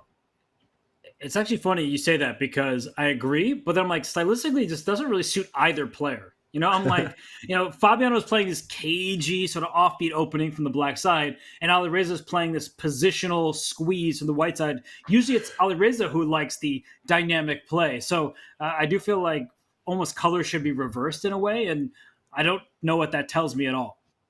Yeah. No, as I was saying it, you're right. As I was saying it, Firouzja, we rarely see him making these finesse type moves. I mean, bishop to b5, back to e2, back to f1, just to try and get this pawn structure that may or may not be favorable for white. It is a bit cagey. I'm really surprised that Fabiano is thinking here. I don't see any reason not to just invite that pawn structure incoming. Black is really solid. But yeah, I guess we'll wait and see. I would have thought Fabi maybe would just rush the opening, just riding that high, riding the wave, keep kind of Firouzja just playing with emotion, just playing super speedy. But it looks like he's slowed down Fabi here and eventually does castle. All pieces still on the board. I was wondering if he was thinking of playing e5 as black to just shut down the center completely. But of course, that comes with its own risk, because if you shut down the center, then players will play on the flanks, and the side that controls the pawn breaks is usually the happier of the two. And Fabi says, I don't mind a pawn trade. What happens when you lose or trade a pawn? An open file for your rook. And b3 here is something that needs calculation, because the knight on c3 loses defender. b5 would be the immediate response. I think Fabi would be very happy to see that type of position occur. Yeah, and that idea is ruled out in a very committal fashion here, pretty much permanently with pawn to a4. You cover this b5 square so many times now that you never really have to worry about that break. But you've lost control over some dart squares, and look at this. It's full hedgehog style, really prickly here. Black's position controlling all of his kind of squares here, all of his territory, and hinting that he might lash out at some point. Don't get too close to this hedgehog. It might catch you unawares. So d5 in the air. I've got to say, Robert, just time-wise, in terms of tempo, White's lost so much time, just all of those maneuvers with his bishop, that it feels like this must be a good version of this pawn structure for Black. I agree completely. I think Fabi should be happy with the outcome of the opening. Very solid. D5 is in the air. As you said, the hedgehog, very prickly. And if you could push those pawns forward, it's white overextended pawns sometimes that actually pay the price. So why don't we actually zoom out of this one? Because there's a player who has to win. A draw sends them down to the loser's bracket. That's Jan Nepomniachtchi in the bottom left of our screen. And David, look at the position we have. It's some sharp Sicilian. Jan needs to win, but sometimes when you play must-win chess, you're somewhat playing to lose. Yeah, look at that eval bar as well. Let's jump into that game. Magnus Carlsen, he's just looked fantastic today, you've got to say. Started strong and backing it up with really energetic play. He's really showing everyone the way forward as well. When a draw is good enough, don't play passive chess. That's the recipe for disaster, for momentum shift. Magnus, he's just going straight for the kill. A draw good enough, but Robert, he's caveman style. Attack, attack, attack, F for forward. And we've seen so many Sicilians today, but this might be the most brutal of them all. I think that Jan, he's in must-win territory, so he just played a known dubious move. I mean, there's no way around it. He played an opening where he's like, I can't allow my opponent to force a draw, because if Magnus does that, I lose the match. So he's played something that's just bad for Black. His knight's on h5. White could capture that, could have captured it, in fact, but says, let's leave it there, because, in fact, that knight is so bad that by leaving it there, I'm just pressing forward and you're essentially playing a piece down in some regard. So I think that Magnus is playing this very, very nicely. And if I'm Jan, maybe I have to do something on the C file, but I'm not sure what, because it feels like a pipe dream. Yeah, just like you, I thought the only source of counterplay might be a move like knight to b4 to try and capture on c3, but ultimately it was just a one-trick kind of idea. And Magnus, at some point, before the knight runs away, probably will just capture it and go up a pawn with a positional advantage. Black's king stuck in no man's land, can never castle queenside anymore, will not want to castle into the firing line on the kingside either. And just grab that pawn, I would say, or at least take the knight and decide whether to take on h5 with your queen after. But this just looks so one-sided. You see on the camera, Jan does not look optimistic at all about his chances. It's just a gamble that's backfired. Yeah, when you need to win against Magnus Carlsen, not sure what to recommend, but I just wanted to note that we saw Levon Aronian won his opening match, as did Vladimir Fedoseev in Division 2. And those players, they were in 8th and 12th place, Fedoseev in 12th, and Levon in 8th, entering the CrunchLabs Masters. So wins for them, they're going to accrue some of these tour points. That's huge. And for a player like, say, Jan Nepomniachtchi, who doesn't have that automatic ticket, he might get worried at some point if he does lose this match that some of these players will give him chase, because there is only one event after this one. The fourth and final event takes place in a couple months. Oh my goodness. I see the arrows, by the way. I just tuned in and yeah, this is horrible. I mean, this is just knockout. Look at Jan on the camera, slumped back in his chair. This is, I mean, what to say, Robert? He tried something in the opening. It backfired. Not a 9-move loss, at least. But 20 moves in, and it's just over. Magnus is grabbing everything. I don't even know how much material he's up at the moment. He's up the exchange, rook for knight, and he's up several pawns. He'll probably just castle in the near future, and game over. Jan will resign very shortly. Chess is funny in this regard, because let's say you're watching tennis, like Wimbledon, where Djokovic was 2 sets down. There's not really that much you can kind of change. Like, here in chess, you just like throw the game away. And of course, Jan didn't lose on purpose, but he played an opening knowing that in all likelihood, if he doesn't win because of some craziness, he's just going to get crushed. So for Jan Nepomniachtchi, there was nothing he could do when a draw is equivalent to a loss. But it's just one of these funny games where it's like almost not a game, if that makes sense, David. Yeah. I think we've been there in our careers as well, Robert, where you just feel like nothing's going to work. So you just take one risk, set one trap. You know it might backfire. You know you might be left with a position like this one, just totally hopeless. But you play the odds, you play the probabilities. He could have played a solid Petrov and lost that way. But no, instead he's going to go down in flames. Queen d5 now. Checkmate incoming. There was a smile actually from Jan Nepomniachtchi when Magnus castled. It was so late in the game. I didn't expect the white king to sit on an open flank of the board like this, but the king will tuck itself away. This one is simply over. Yes, and as we said, a draw is good enough for Magnus, but it looks like he will just score a victory. Jan cannot even look at the screen. He's leaning back in his chair. He's thinking, who am I going to play tomorrow? Which of these Super Grandmasters? Reminder, everybody, that everyone in this field is rated above 2,700 and well above it. The average player in the field is 2,760 FIDE. Sometimes that's just buoyed by Magnus's high rating, but not in this field. When Maxime Vachier-Lagrave is the lowest rated player by classical FIDE rating, that tells you all you need to know about the strength of the competition. Yeah, that's the thing. Everyone's so strong, Robert, that, I mean, who cares about the elimination bracket, the losers bracket? You might as well just win, because you're going to play a beast either way. And he's going to be on his last life, Jan Nepomniachtchi, and he'll need to make the most of it. What do you think? Should we stay for the finale here, or should we move on? The other games just kind of bubbling over nicely. Magnus, though, he's going for checkmate. I think this is going to be over any second now. Yes, and there's a rook sacrifice, and that's that. Game over, match over. Magnus Carlsen moves on to the winner semis. Jan Nepomniachtchi sent down to the losers bracket. He immediately shuts the camera off. David, it was all about game one in this match. All about game one. Just decided in one move, essentially. Jan Nepomniachtchi slipped in a rook endgame and never got his chance in the rest of the match. Magnus Carlsen, really professional performance.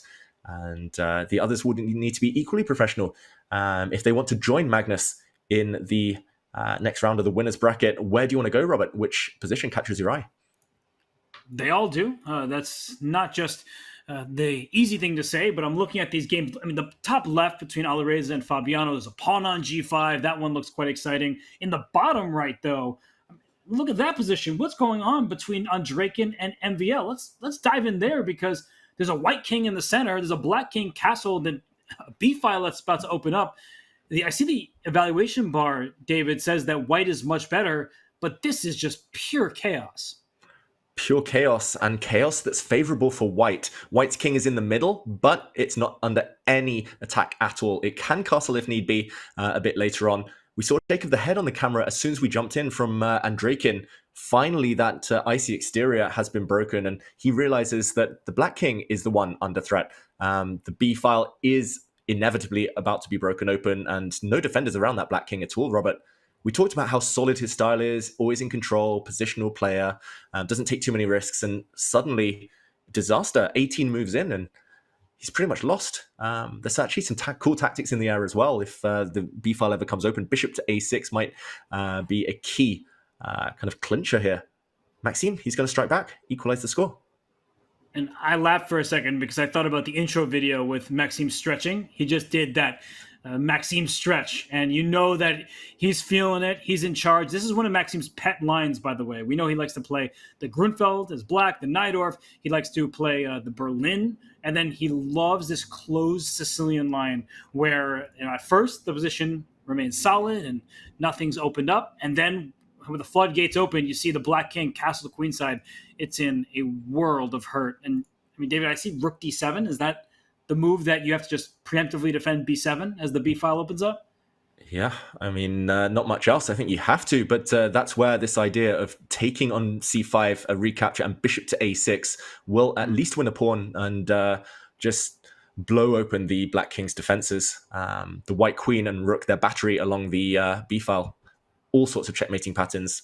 And I just think black's too slow. I'm trying to look for counterplay, but unfortunately, taking on d3 does threaten checkmate, but there's no way to break open the e file in time to get to the white king.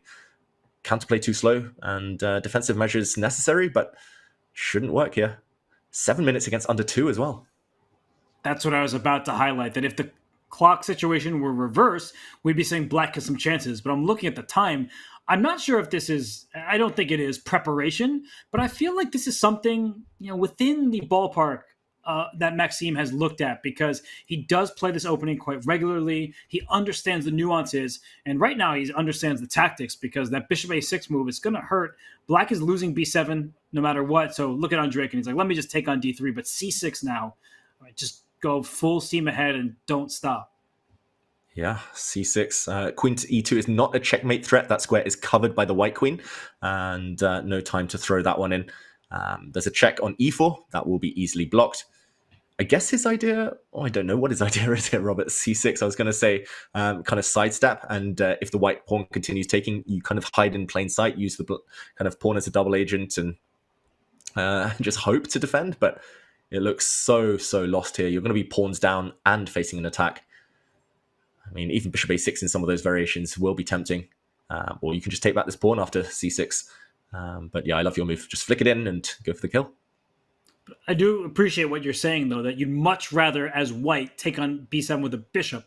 Because if you take with a pawn, the black king hides, uses the pawn as a shield. If the bishop takes, that bishop can still move backwards and then open up the b file. So very good observation by you that bishop a6 is what you'd like to play. And it probably is possible in some of these positions, but I am just mildly concerned about the white king, because castling remains legal, right? You can still castle kingside at some moment, but you're going to walk in a pawn to h4. So if black can successfully open up the e file, we could see some counterplay. So Maxime just has to be careful. And wow, rook h4, not a move on my radar, but it's a very logical one. Really nice, combining attack with defense there.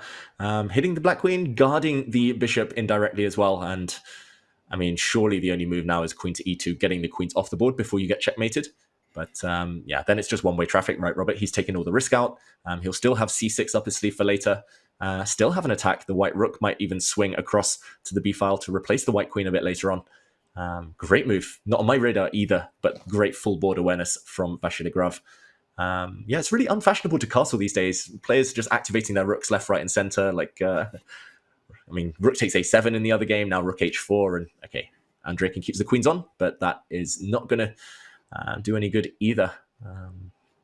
Yeah, he's trying to beg for c takes b7, but I don't think Maxime will oblige. Oh, he does.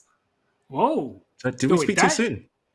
Oh, now it's a game all of a sudden. Of course, white is better. There's no denying that. But that was surprising to me because, David, your point was, I mean, it's such a good one, that closing the b file makes the black king feel safe. And perhaps Maxime thought he'd have bishop takes a7 check. King takes a7, then b8 equals queen. But that's exactly why Andreikin played this last move. And look out for the bishop on e7. The rook on h4 is actually under attack. Rook e8 will come at some moment, and I see the counterplay that Dmitry Andreikin desperately needs. Yeah, he played for just kind of a really kind of basic, blatant trick there, bishop takes a7, but now it's been defended. I'm really not sure. Now g5 is a threat. The white rook is almost trapped. Bishop g5 is a threat. Yes, you're 2 pawns up with white, or yeah, you're some material up with white, maybe 1 pawn for now, but no more attack. And if you can't checkmate, you might not win. Knight to c5 as well coming in, just totally blocking up the queen side. Anyone's game suddenly, Robert. And you can see from Maxime, he's bringing his pieces back. The clock is probably his biggest asset at the moment. He is trying to use it as that 17th piece, as James Canny likes to say. So knight c5, as you mentioned, looks pretty good. I'm not sure what's wrong with queen takes d5. Like, what if I just start grabbing stuff, hoping that white doesn't deliver a knockout? Ooh, yeah, greedy, but maybe playable. Maybe strong there.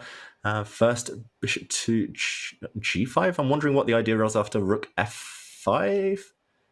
Does he want to take? Oh, some calculation needs to be done. Does he want to take on c3? Rook f5 is a double attack and would be my first instinct right now. Okay, 4 minutes against 30 seconds. Andreikin, he's playing for tricks, but do you see anything there, Robert? No, I think rook f5, queen takes c3 check. The queens will get swapped off, and then king d2 at the end. It leaves white in exchange ahead, so I believe that's exactly what Maxime's going to do. Wow, queen sacrifice though. Andreikin, he's all in. Whoa. I like it. He's got rook and knight for the queen. Bishop is threatened, and he's going to have a total dark square blockade. He's probably lost a queen as a queen, but I like the ingenuity there. Oh, practically speaking, this does give black chances. If your bishop gets back to c5, it's on a safe square. Everything is protected from black, and h4 is a move away in some positions where black activates that rook on h8 that's not doing much of anything. So white is not delivering a checkmate. Actually, there is a checkmate. Queen c2, queen f5, queen c8. If that white queen, my coach Maricher used to call it dream moves. He just had a book published posthumously called Dream Moves. But queen c8, that's the dream move here. Let's make it happen, David. Yeah, if a queen ever lands on c8, it's immediately checkmate. That is beautiful, Robert. It'll be double check and checkmate at the end due to the b file, but black will try to cover any entry points into that square. Yeah, in the meantime, queen c2 on the board. He wants to play queen f5, but maybe he still can. No good discovered checks. Ooh, does he move the king? I would probably just run just to try and be safe. I'm not sure which direction, but queen f5 does threaten this checkmate and would force the black knight back most likely. Interesting. Yeah, knight d7 check, then g6. Try to get that queen off the diagonal.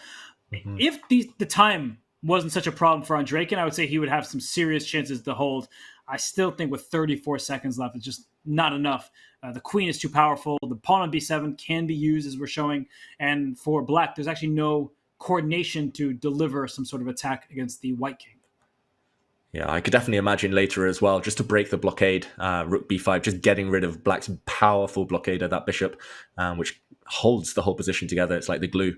Once you sacrifice, most likely things will collapse, pawns will start running. But now knight d7 is strictly forced. Discovered check, so black gains a bit of time. The white king was hit. And now g6. So like you said, fending off the immediate kind of danger there, but still struggling, Dmitry Andreikin. 20 seconds. Oof. Yeah, Maxime has to deliver the critical blow here, because if he doesn't win this game, he's in big trouble. We know how solid Andreikin can be with the white pieces. Maxime currently down a point in the match, so this is a huge moment for Maxime Vachier-Lagrave, and he's spending quite a lot of time, and that's the right thing to do, David.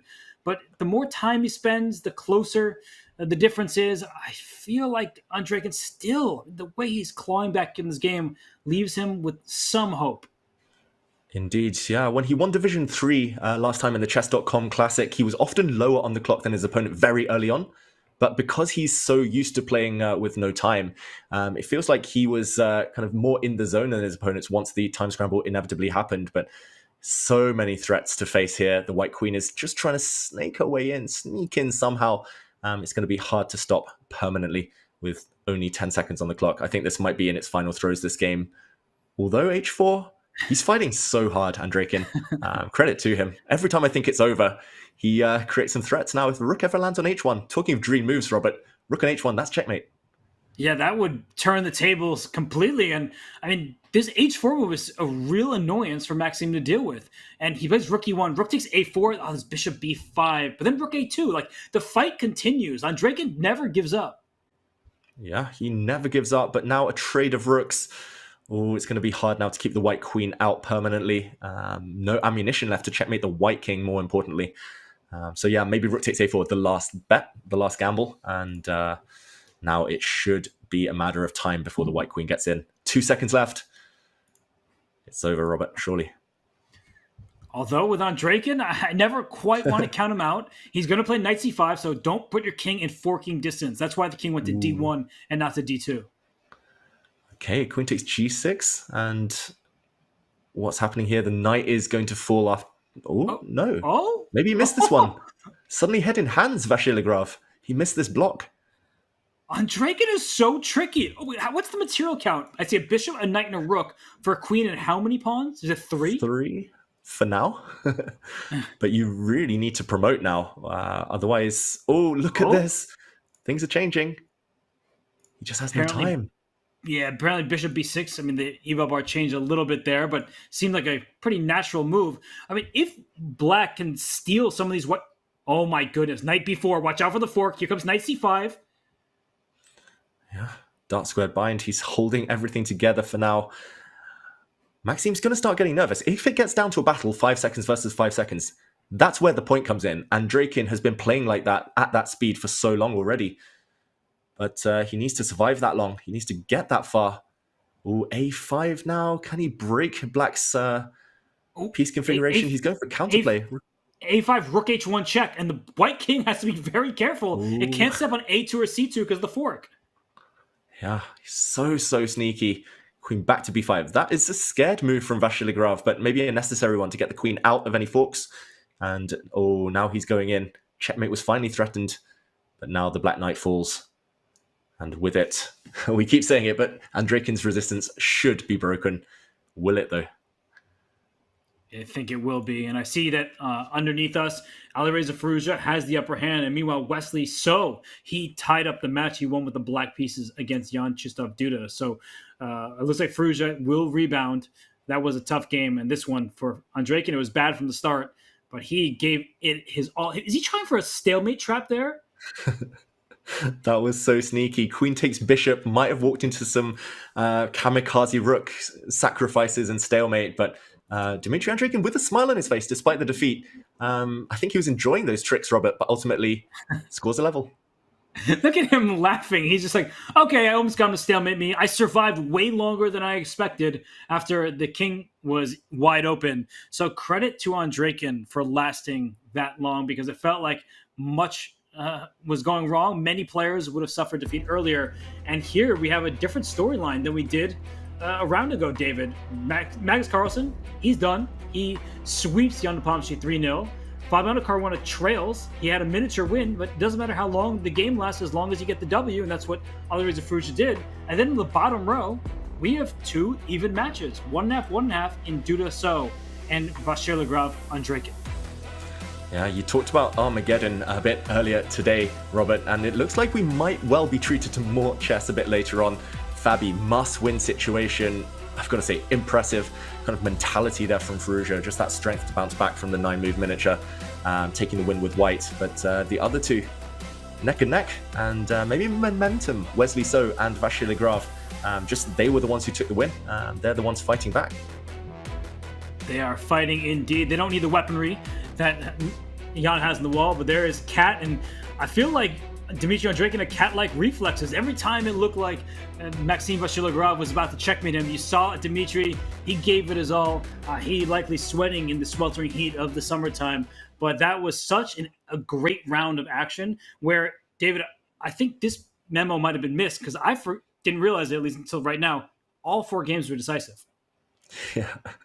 I mean, I think we're really spoiled, Robert. We're just getting used to this this new state of chess where players are just going for each other. I remember chess 10 years ago when there were all these professional drawers, players playing minimal risk, just trying to shut the doors and draw. And no more. I mean, everyone's just going for it every single game, and that's why we get these decisive results. But I just wanted to highlight one quick finale where Alireza Firouzja took that win, his second win with white today against Fabiano Caruana, leaving him on the brink of progressing to the next round. But it was in this position, white has an extra bishop. It's bishop and pawn for 3 pawns.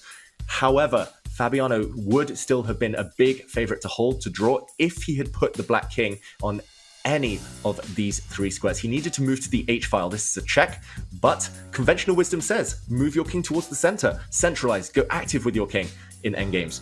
However, once he moved his king to F5, he was cut off, and here we see the eval bar react instantly. H4, simply nothing to be done about the inevitable advance of this passed pawn. So this was one moment that turned the game. Fabiano only had 4 or 5 seconds left when he made this decisive blunder, but ultimately, small margins at this level, and Firouzja, as we saw over the next few moves, did take the victory. He simply pushed, and rook g3, the final clincher, rook to h5, now here would have been blocked by the white rook, and the h-pawn crowns the glory. Firouzja takes the win and takes the lead.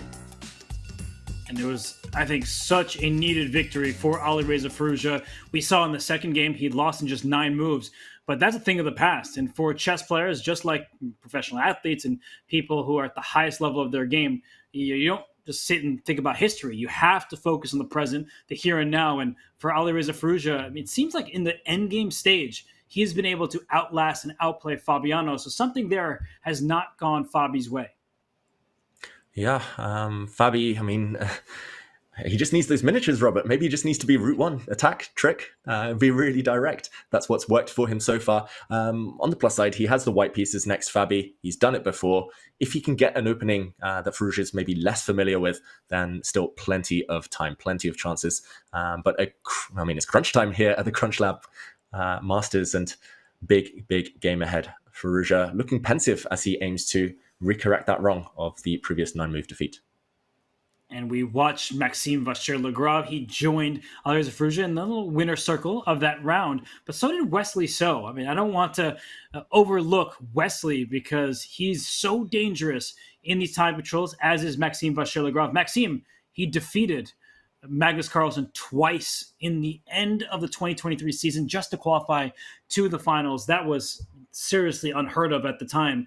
And for Maxime, that was a fun game for him. He gets black in the 4th game, but I think for Wesley So, winning that game with black, that's really a highlight victory for him over Jan Krzysztof Duda. Definitely. Really important victory as well. The style with which it was achieved was impressive too. And he'll hope and aim to continue that momentum in this final clash, or maybe final clash of the day, depending on the Armageddon. Okay, we start with this one, however, Robert. Fabiano Caruana against Alireza Firouzja. What are your predictions? Will Fabi strike back? Well, he plays e4. I was going to say expect an offbeat opening that he's prepared and Alireza won't know. And then we get an Italian game. So for Fabiano, there's something up his sleeve. That I feel quite confident in saying. Yeah, there's no reason to switch back to this type of mainstream theory unless you have something very, very concrete planned and prepared, as you say.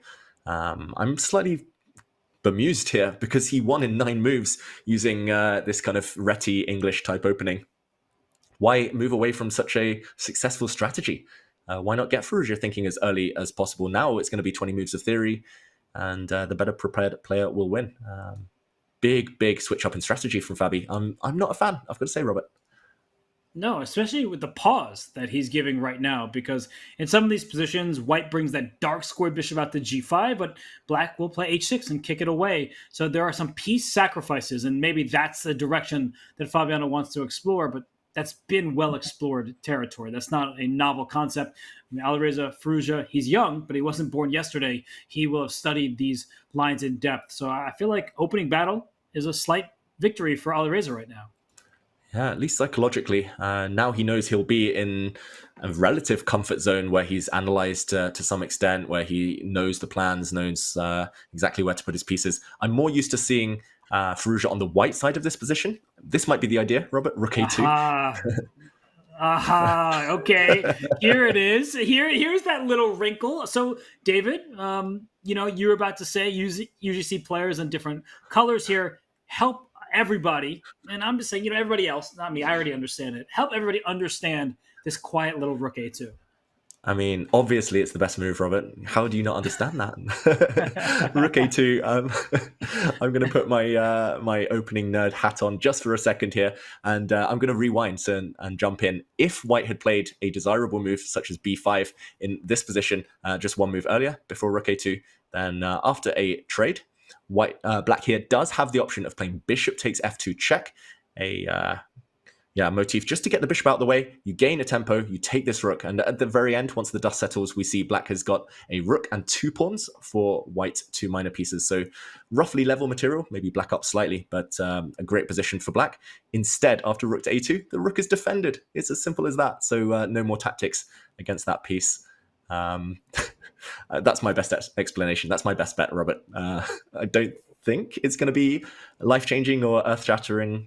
Rook a2, this novelty. Well, I'm assuming it's a novelty, but after rook to e8, Fabi continues to play. It's very tense. That's one thing I'll say in White's favor. Well, speak for yourself. I feel like my earth has been shattered. I just learned a little subtle rook a2 move, but it's one of these little moves that actually has big consequences. As you just were highlighting, b5 becomes available to White, which is critical because if Black wants to play a move like pawn to d5, I think that backfires immediately because of b5. That's now available to White.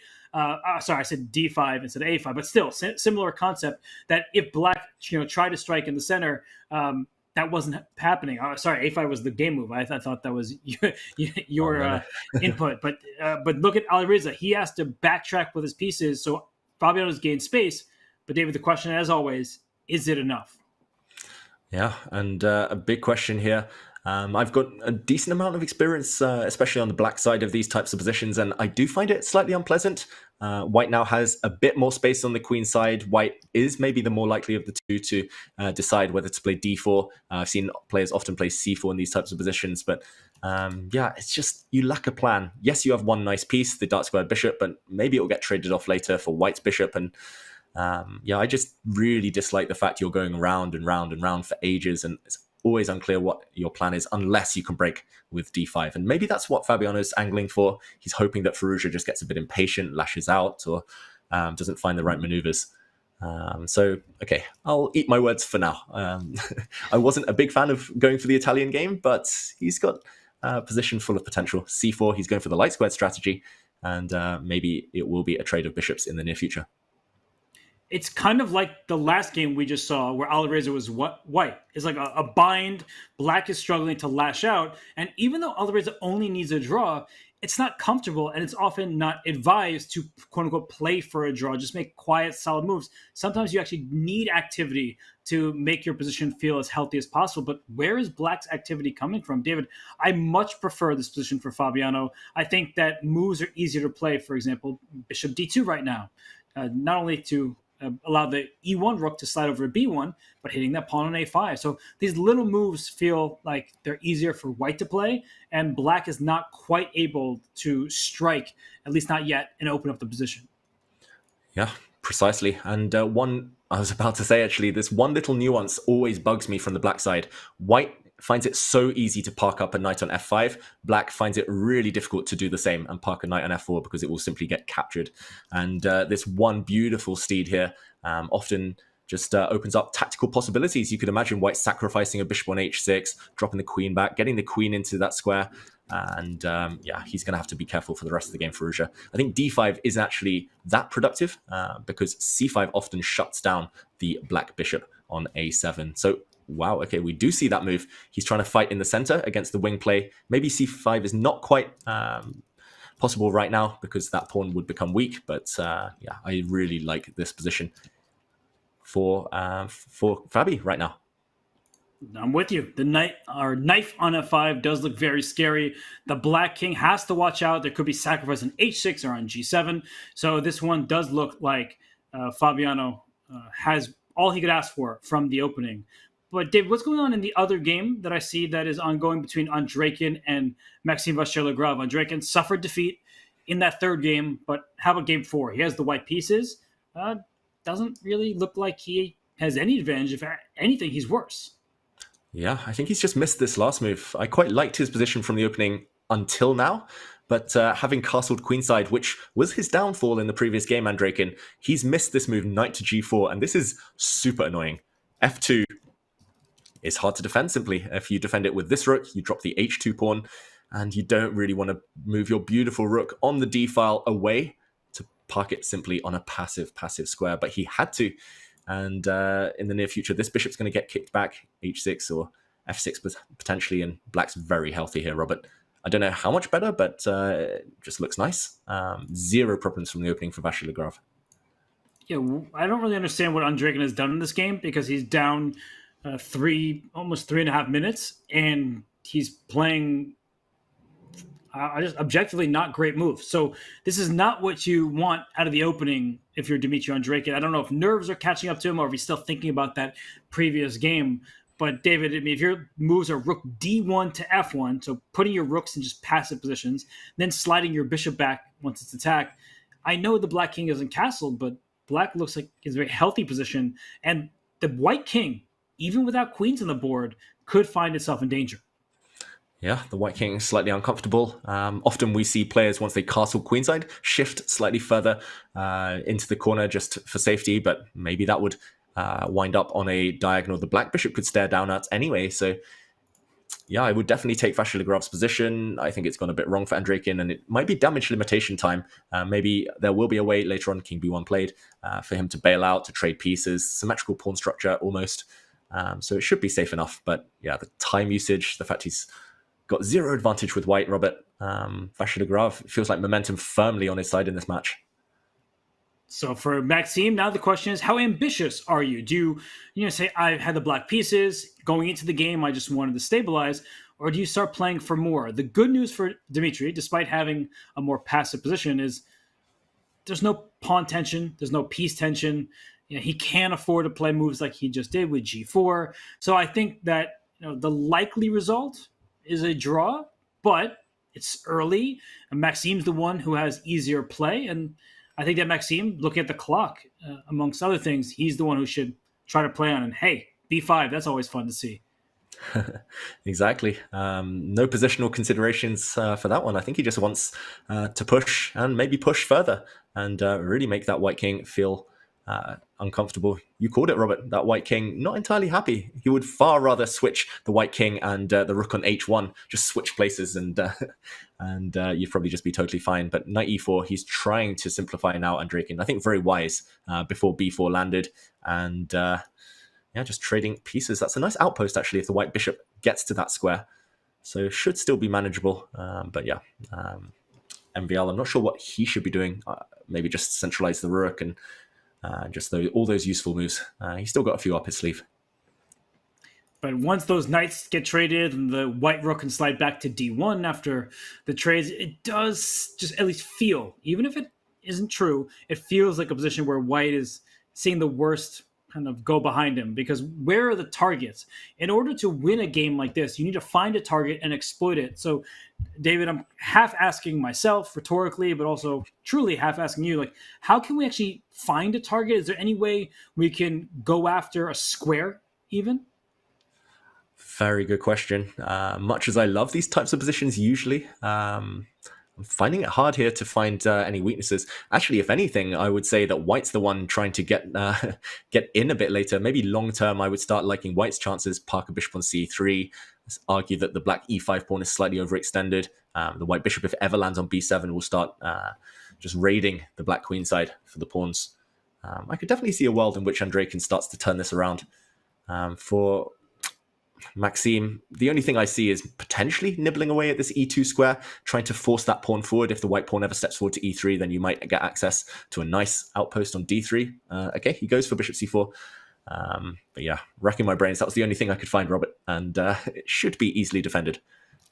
Rook to e1. Bishop c4. Yeah, bishop c4 is a good idea. Just, maybe in some universe, white will step on the wrong square, but as you're saying, rook e1, that seems like a fairly obvious move. Where is the follow-up? How does black proceed? Maybe f7, f5 at the right moment. I mean, that's an idea for black to move the knight out the way and try to push f5. But, whoa, you drew the arrow, knight g3. And, David, let me ask you, I'm going to put you on the spot.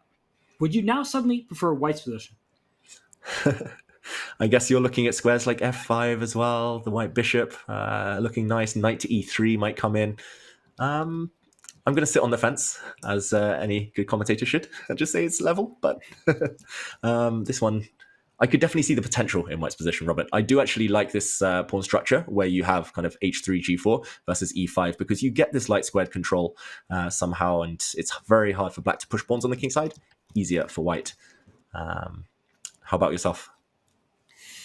Yeah, I typically like these positions from white. I play like the hippo and all that stuff in blitz, and you get positions just like this. The bishop on g2 is actually such a nicely placed piece. It's tucked away, but also can land on b7, as you mentioned. The f5 square, hard to stop a knight from getting there because g6 drops the h6 pawn. So before I like black, thinking that black had all the control of key squares, now it's white who's controlling some important elements of the board. So for Andreikin, I don't know how he does it. It feels like, he just did everything he could to have a worse position, and here it's not that bad.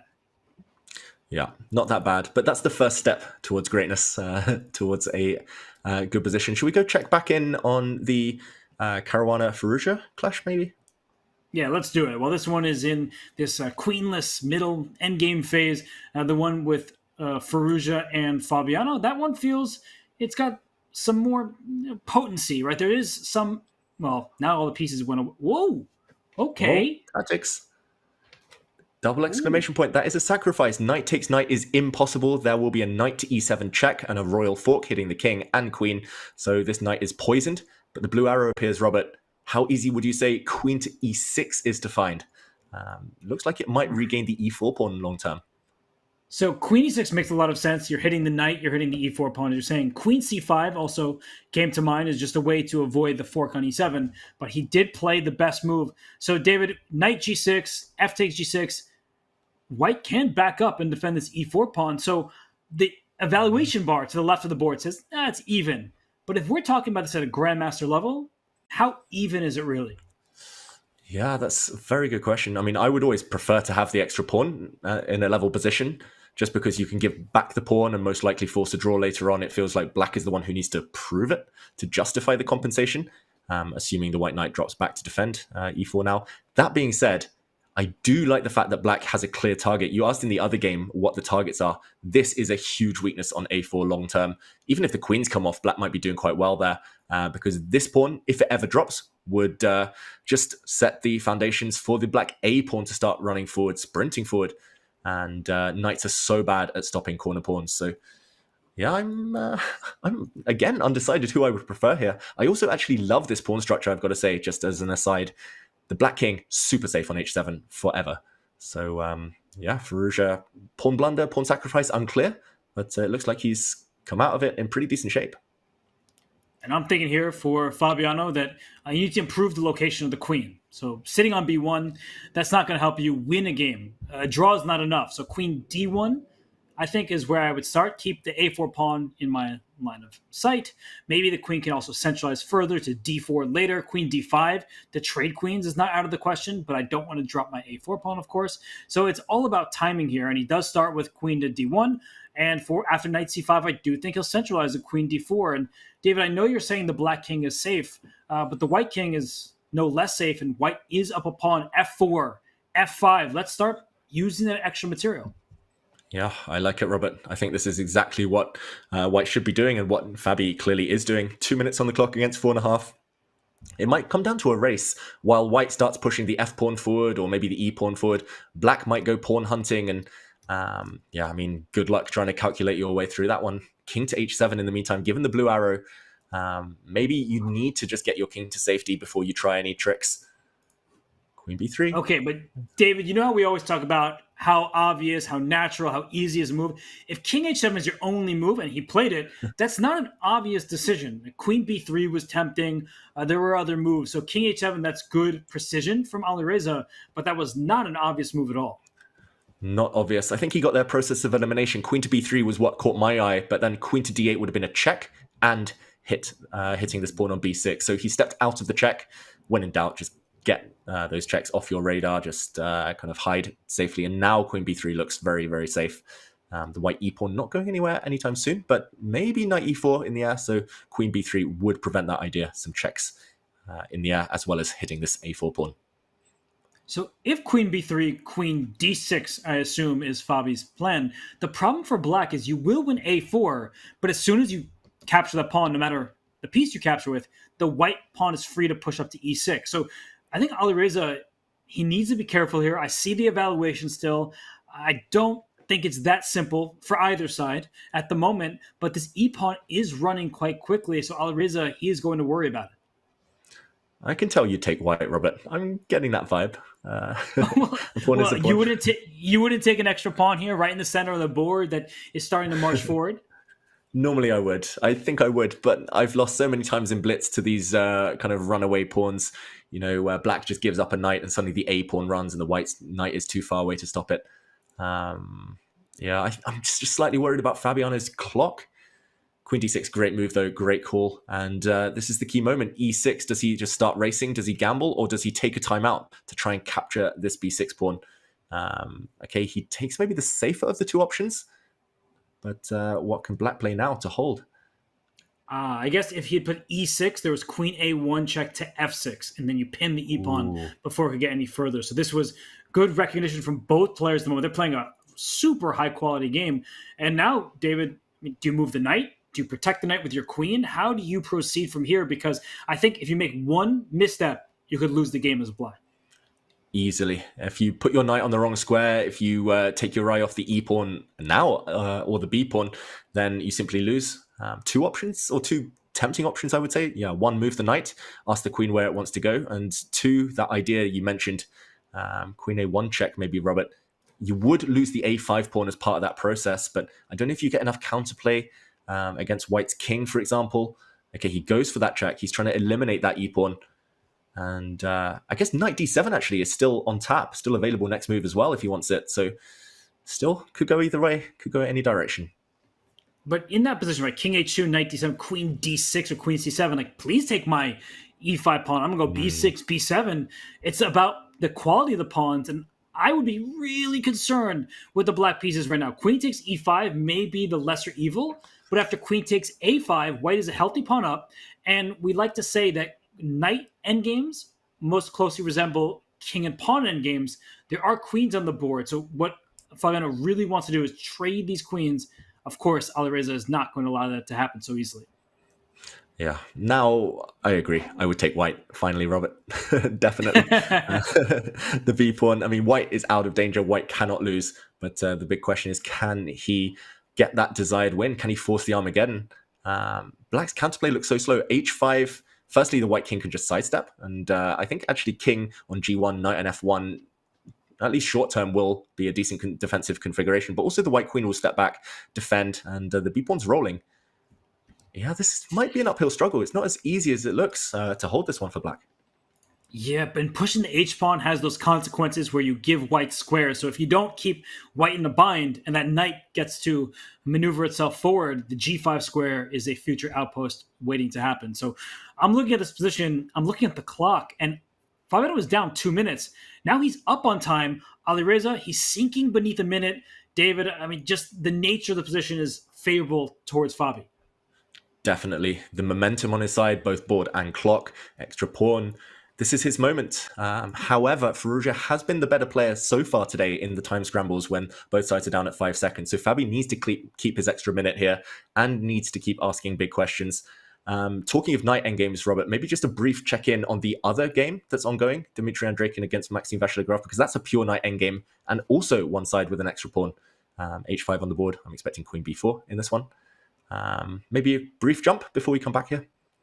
Let's do it. Let's jump to the other game quickly and see what's happening, because earlier, Dmitry Andreikin was just worse, and now he's simply down a pawn. But this is one of those endgames where if black did not play this move f5, the white king so quickly ventures forward to approach the b5 pawn that it's actually black who could have been in some danger. So I think Dmitry has estimated his chances at about level, that he'll lose on the king side but win on the queen side, and that's why he just brought his king forward.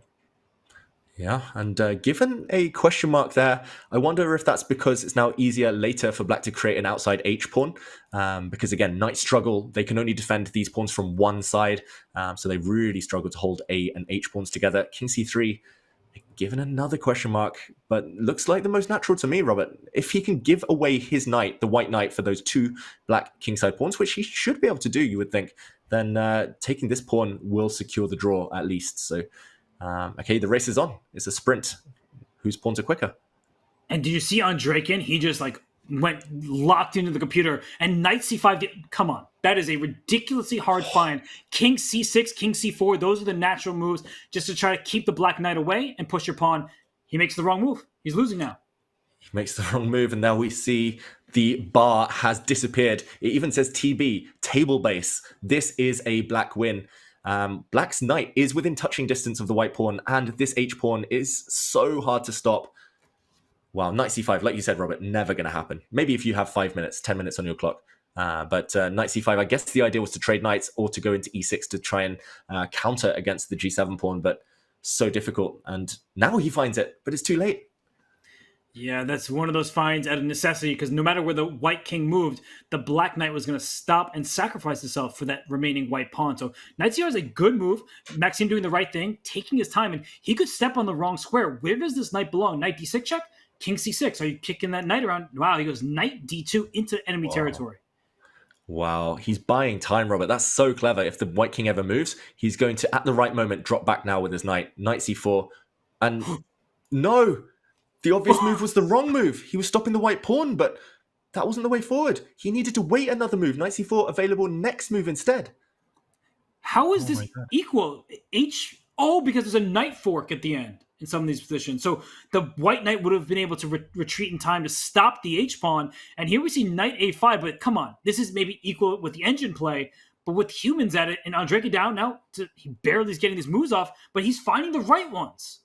He's finding the right ones, but he is shaking his head. He's going to try and sacrifice his knight for the H-pawn. He's going to try and catch it on the promotion square, while his king later wants to go for the G-pawn. If he eliminates the black pawns, it's done. So essentially the white B-pawn and the black knight, irrelevant. They just cancel each other out. Those are just offside for the rest of the game. Robert, maybe he's found it. Maybe he's going to hold. It still looks scary to my eyes, but I think he's on the right path.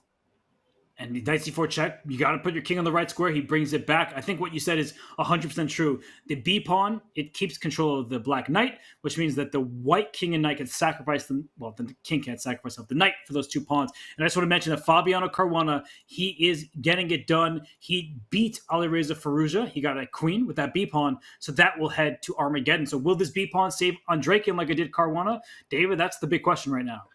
Oh, blunder. He's gone forward. But now the black G-pawn's running. Oh, now it's 2 versus 1, and this is over. Vachier-Lagrave's going to take the win. Andreikin. And did you see him? He kind of hit himself. What am I thinking? Wow, he took his eye off the ball. The king went the wrong direction. The king needed to stay nearer the black pawns. And now it's over. He knows it. Knight takes... Okay, black just makes a new queen. And he will be forced down to the loser's bracket. Vachier-Lagrave, 2 wins in a row, Robert. Just incredible clutch play. He found his form. The game 3 win was super nice after a great opening from Maxime. And then I feel like Andreikin, he never found his footing in this last game. It was strange to see from such a solid player, but he's looking away because now his knight is gone off the board, and that's that. Maxime Vachier-Lagrave wins. He stays in the winner's bracket. He gets 2 lives. And Andreikin, you see that grimace there. He's like, that shouldn't have happened. What was I thinking? Yeah, it's tough. Maxime Vachier-Lagrave is so strong in those types of positions where, I mean, with his mathematical background, he can just calculate so quickly as well. And ultimately, one slip from Andreikin when he fought his way back from the brink, and it was over. Just incredible. So many decisive games again, Robert, in this round as well. And we actually still have a game in progress. And the reason why was there were just some issues going on between these two. I don't know exactly what happened, but they started their game late, better late than never. And what's going on here, David, because it's even material. It took me a while to notice that the number of pawns was 7 per side. But that knight on d6, that is a very promising pony. Yeah, entrenched deep in the enemy territory here. Beautiful outpost. I'm always a bit scared when I see knights like this. They look beautiful, but if black gets time, if the black bishop were, for example, already out of the way, if black gets time to play f6 and undermines this connect 4 structure, then suddenly it all just collapses for white. Collapses. This knight might actually find itself trapped too far behind enemy lines. So it's a double-edged sword. I think here it's fine for Wesley. So he can always, if need be, capture this bishop, and he'll be able to exude so much pressure on the black position, queen a4, at the right moment. Maybe not now, but yeah, it looks nice for white. But Robert, I'm going to say visually it might be better than it actually is. I don't really know what he's going to play right now, Wesley. So, but if black gets time to play bishop a8, then watch out, f6. Knight takes e5 even on the cards, and that white knight trapped. So what do you think? Is it time to bail out, to cash in? Well, I say cash in just to keep the risk at a minimum, or is it time to find a new way to try and attack? And connection issues again for Duda.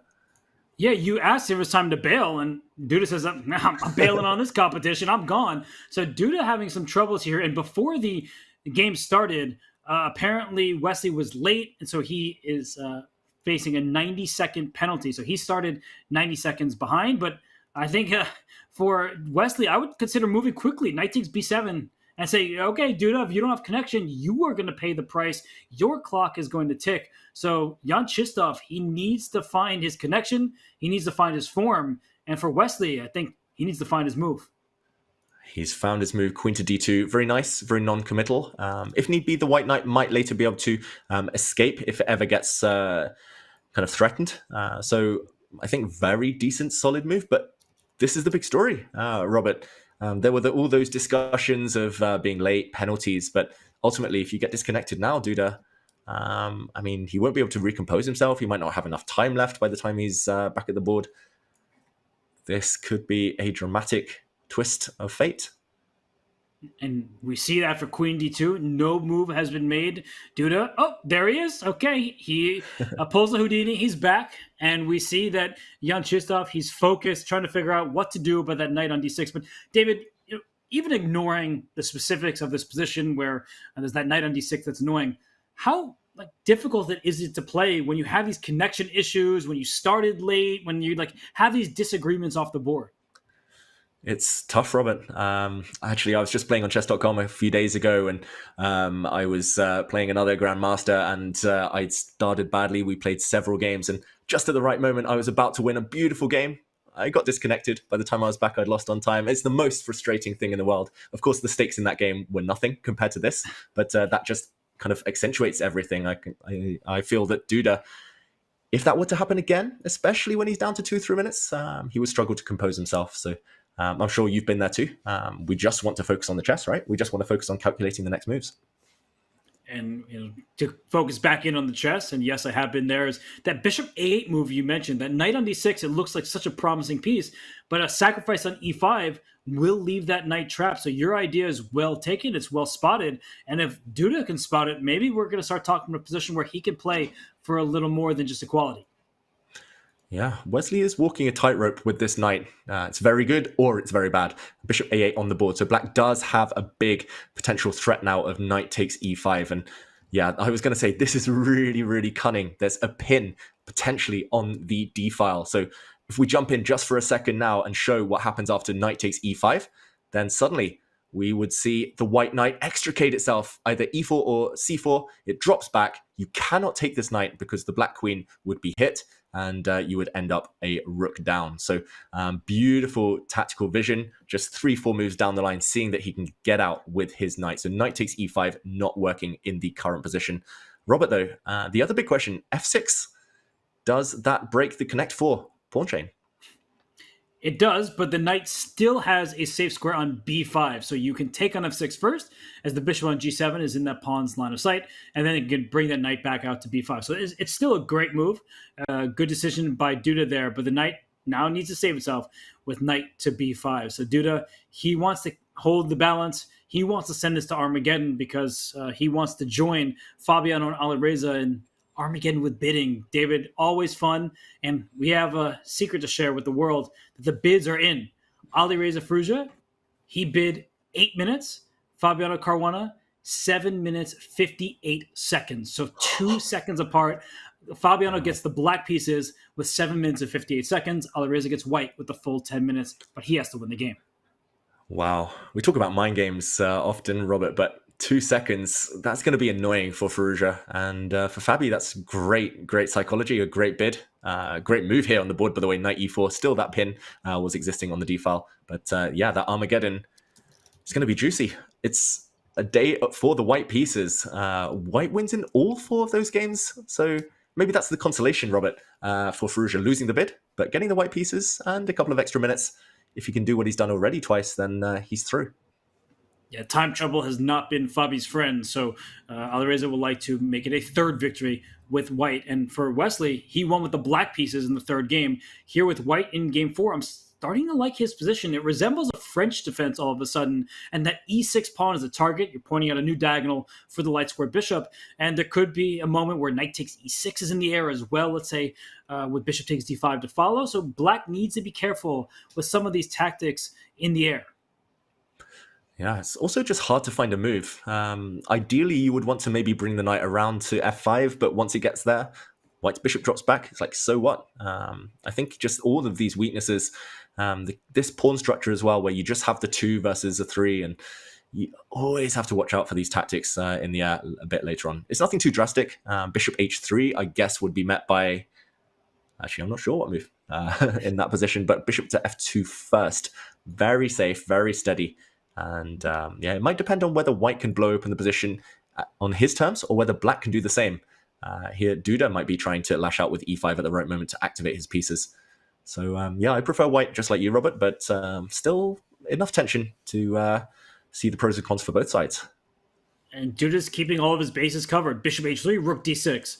As you mentioned, pawn to e5 for black will definitely be something to consider. And for Wesley, it's your best move might be taking that e2 pawn and putting on a square like d4, something like that to just open up the e-file. And he brings his queen. He wants to show us what the weak spot is. It's the e6 pawn. And in some positions, the d5 pawn might hang because of the pin along the e-file as well.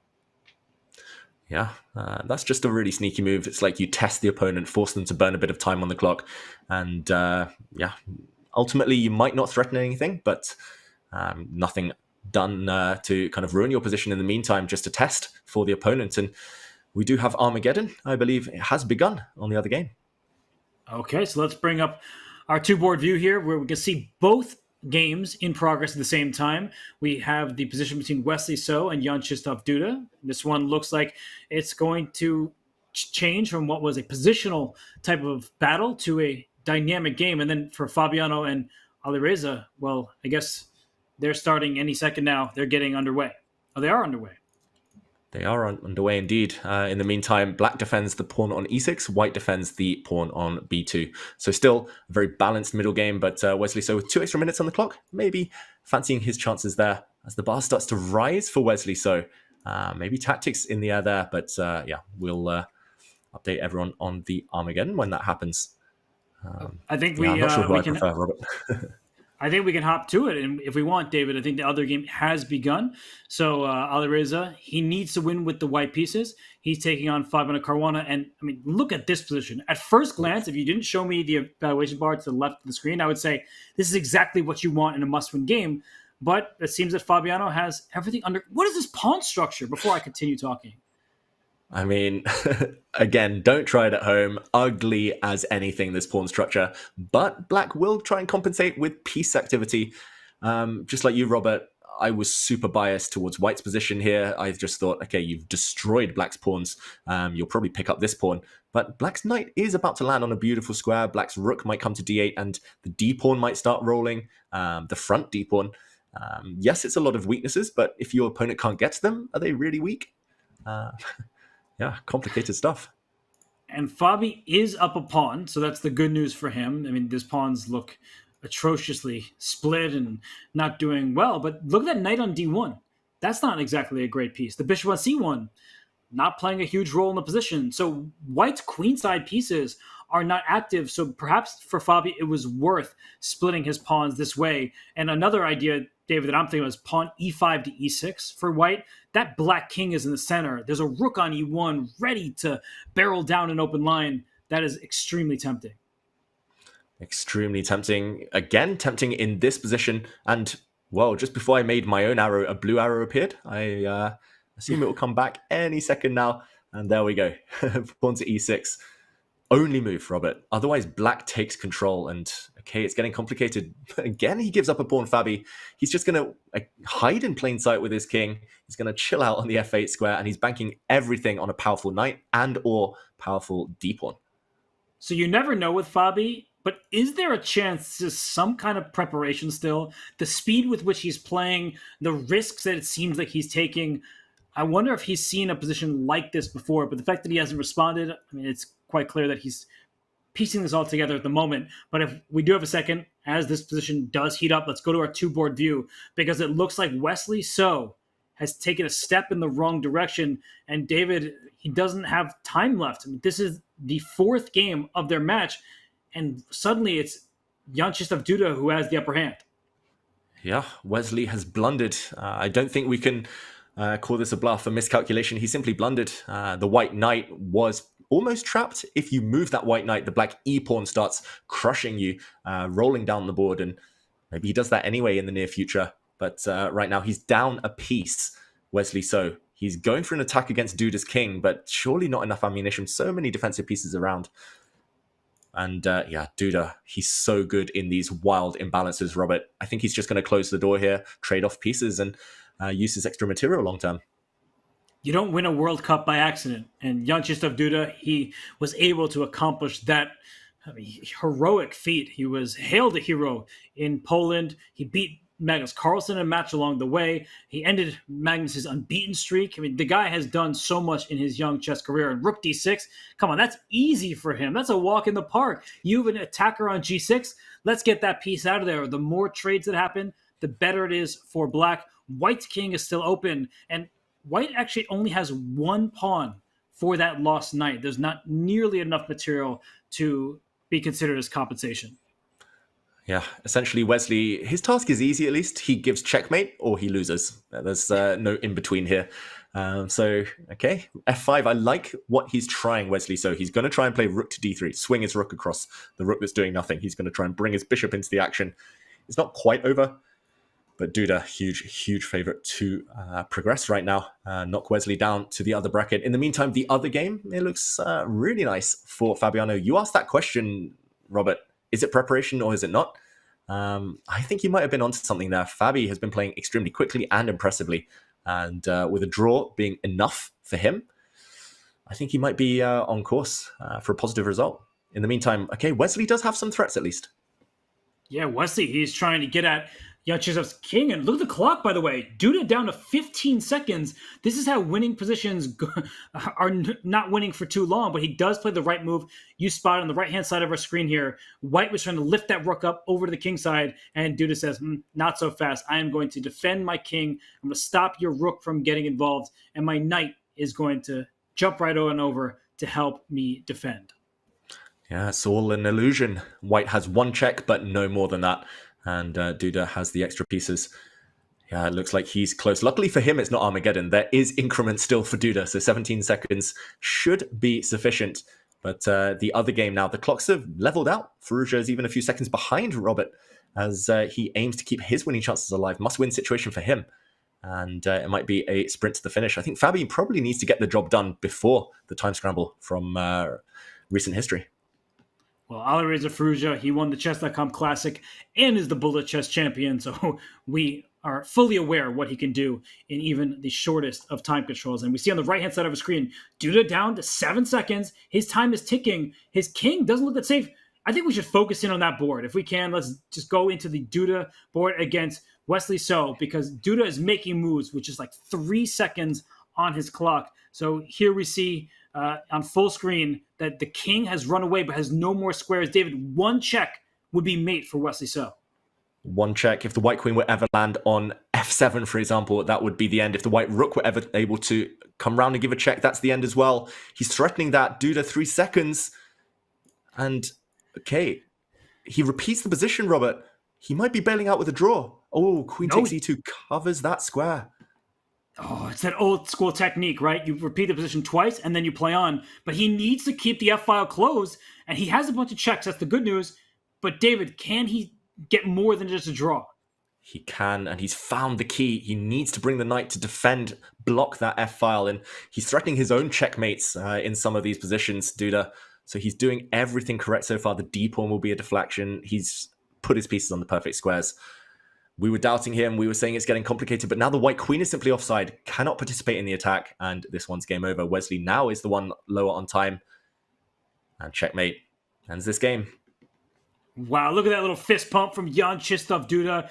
He gets the job done. He went down to his remaining seconds, but they were enough. He wins. He moves on to the winner's bracket. Wesley So goes down to the loser's bracket. So let's go back to our other matchup. Of course, we will give Jan Krzysztof Duda the applause that he deserves, but we still have heated action in this Armageddon where Alireza Firouzja needs to win with white. He is a little bit ahead on the clock, but David, this position, it's anyone's game over the board. It's absolutely crazy. Easier to play with white because of the king situations, you would think, but wow, huge threats all over the place. This pawn is attacked. White has checks via b7, for example, that you have to calculate. The white knight can simply leap forward. Who knows who's better? Simply bishop f4. Wow.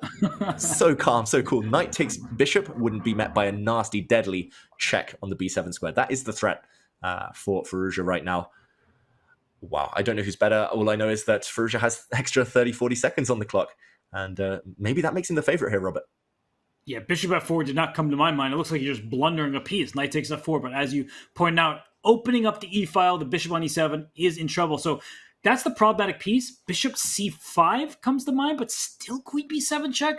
It looks scary. The good news for black is the queen on b3 protects that knight on e6, so the black king can slide back to d8 after that check. And I think bishop c5 has to be played, and needs to be played quickly, because Fabiano, if he's down to just seconds, he will not be able to survive. Oh, and a blunder. Apparently, queen to b7 now the only winning move. It is the most obvious move, but the follow-up, to my eyes, Robert, not clear yet. So queen to b7 check.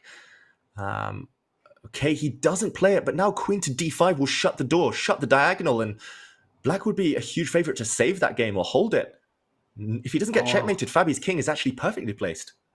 Yeah, queen b7 check. I mean, as you said, you always want to think of checks, captures, threats, but you were going to leave your king, your own king, the white king, in grave danger. So that's why he decided to keep his queen on the spot. But look at Alireza. He just shook his head. He needs to play quickly. He needs to be shameless. David, we've all done this, even if we're playing from our phone late at night and our opponent has a few seconds left. You flag your opponent if there's no increment, and that's what Alireza has to do here.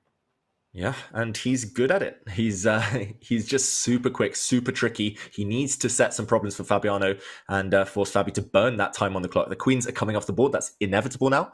He knows, Firouzja, with that shake of the head, that it should be a drawn position. In classical, a draw every time, and Fabi goes through. But yeah, it's just a bullet match almost at this point. Knight to d3. He's still asking questions. I like it. Knight e5 check might come in, and Fabiano still needs to prove things, but a blunder, apparently. Bishop to d6? Why could that be a mistake? It's rook takes e6 check at the end, and you can't take back with either piece. You're right. You've called it. At the very end, there'll be a rook takes knight check. Once the queens come off, and knight to f4 will hit the king on e6, hit the loose rook. Loose pieces drop off. He needs to find it, Firouzja. It is just capture, capture, capture, check, capture. But will he find it with 2 minutes left on his clock? He found the first step. Yeah, you made it sound so easy. Capture, capture, capture, check. And Fabiano, I think he saw it after he made his move, and that's why he just took on d6 with the queen. But now his king is in so much trouble. That was a one-move blunder. Fabi realizes, and Firouzja with the head bob, he realizes too. He's about to win. Knight to c7 is the only block, but rook takes would have knocked out Fabi, and Fabi resigns instead. Firouzja takes the win in Armageddon. Alireza Firouzja, he came back from the loser's bracket in the Chess.com Classic, but look at Fabiano Caruana. He's just shaking his head. He's in disbelief. Alireza won all 3 games he had with the white pieces, and in all 3 games, he was in some bit of danger. And Fabiano Caruana, whenever the time scrambles happened, he just could not keep the same level that Firouzja did. Firouzja takes the Armageddon match. He moves on in the winner's bracket. And so we now know our 4 players going to the winner's semifinals. Yeah, just incredible stuff. Robert, what a day of chess we've had, and so many decisive games. I'm trying to count the draws. 2 draws across all of the matches today in the winners' quarterfinals. That is a statistical anomaly. You rarely see it at this level. Just crazy, crazy stuff. The players putting on a show for us. They really are. They're giving it their all. They're trying in each and every game, no matter the score of the match. And just 2 draws in all of those games at this high level. It's unexpected, but these players, they're really clawing at each other. Yeah, impressive stuff. And that Armageddon was settled really abruptly. Just a sudden blunder out of nowhere. And I wanted to break it down for everyone at home. That one move slip from Fabiano Caruana, just when he'd fought back and had a holdable position, a draw being enough to progress. But this was the key moment. First, White did have this check, a very promising check, but I wanted to explain why Firouzja didn't go for it. He played the more human approach. He brought his rook to c1. This check does bring the queen away from the defense of your own king. And after the black king drops back, now the winning move would have been the calm, the simple rook to c1. But is it that simple? Rook takes g3 check looks terminal, but at the very end, you suddenly realize the white king can hide, there are no checks, and white is the one with the decisive attack. This was tough to foresee, so Firouzja didn't want to take that risk. He didn't want to remove a defender. He brought his rook across, a bit of a miss, but now after queen to d5, Fabiano had it in his grasp. A queen trade first would have surely held this game. He could have planted his rook on d5, for example. He could have traded off more pieces and got closer to that draw, but time trouble rearing its ugly head here. Bishop to d6, a mistake. We saw the shake of the head after a trade. If black had now traded queens off to try and safeguard his king, then there would have been this nasty, nasty knight fork after rook takes knight check. And a fork here wins material with an extra knight at the very end. Instead, he tried to keep the queens on to avoid this, but after queen to b7, he resigned. Why, you might ask? Because after knight to c7, this is not a blockade. This is not a sufficient defense. Rook takes, forcing the black queen back. And now, how do you remove the defender of the black queen? You deflect it. Rook to e7, another double rook sacrifice, just like in one of their earlier battles today. And this would have left white up. Too much material. So Fabi resigns, Firouzja takes the win. What a close match it was. 5 white wins in all of their games. Such unbelievable chess on display. Fantastic stuff from Alireza Firouzja. He kept his foot on the gas pedal. He finds the tactic and he wins. So he moves on to tomorrow's winners semifinals. Well, Fabiano finds himself in the losers bracket. And speaking of tomorrow, it is International Chess Day. So everyone around the world celebrate this global game. You will want to take part. Join Chess.com as it is hosting a 24-hour arena in honor of chess. 1-year Dime memberships are up for grabs. To enter the fray and to celebrate International Chess Day, use the command Chess Day in chat. And we will have an interview with Alireza Firouzja. Chat, ask your questions. Let us know what you want to ask Alireza. We've had 4 matches go in the way of Magnus Carlsen, Alireza Firouzja. We had Maxime Vachier-Lagrave and Jan Krzysztof Duda. But Alireza Firouzja, an interview with him coming up next. Ask those questions.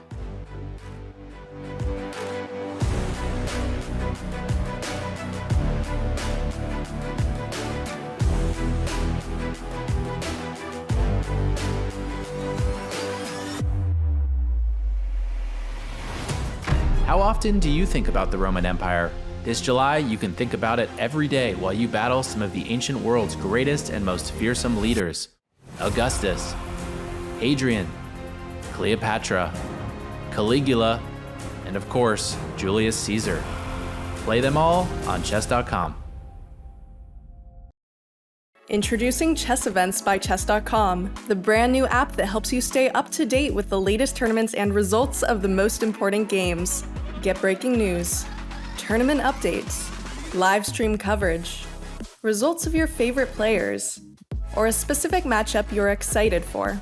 Never again miss a tournament's final outcome, a critical moment, or news recaps by the world's top chess journalists. Chess Events makes it easier than ever to bring the chess world to you. Download the app today.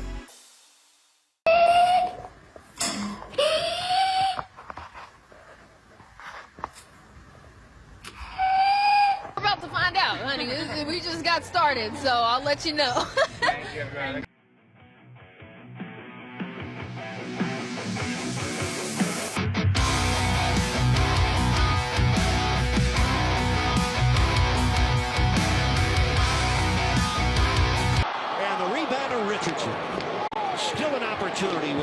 to play.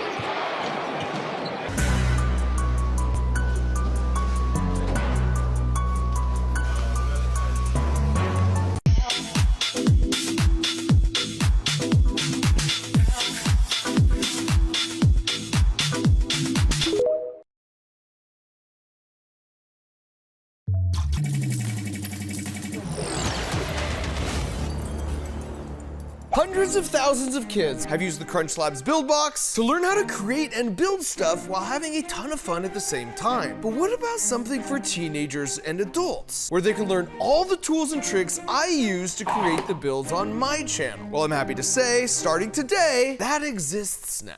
And this is it. It's called HackPack, and it's basically a series of really fun programmable robots that get delivered right to your door, where we build it together and learn step by step the kinds of engineering skills that go into making the builds on my channel. And don't be intimidated, because all these use a programmable microcontroller as the brain. Because if you can put together a Lego set, you can put together this. And it will work right out of the box. No programming required, and it will still be really fun.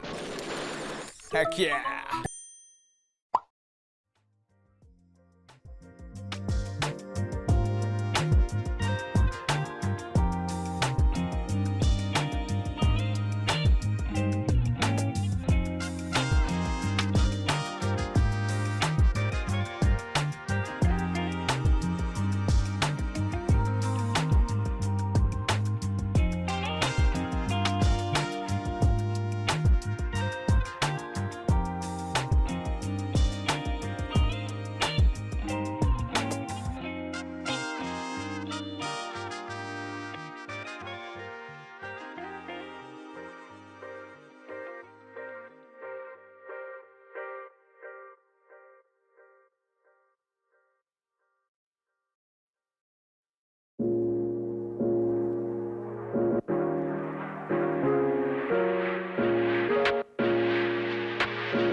We are joined by Grandmaster Alireza Firouzja, who took down Fabiano Caruana in Armageddon. Alireza, first of all, congratulations on the match. Can you take us through what that match was like for you, especially what happened in the second game?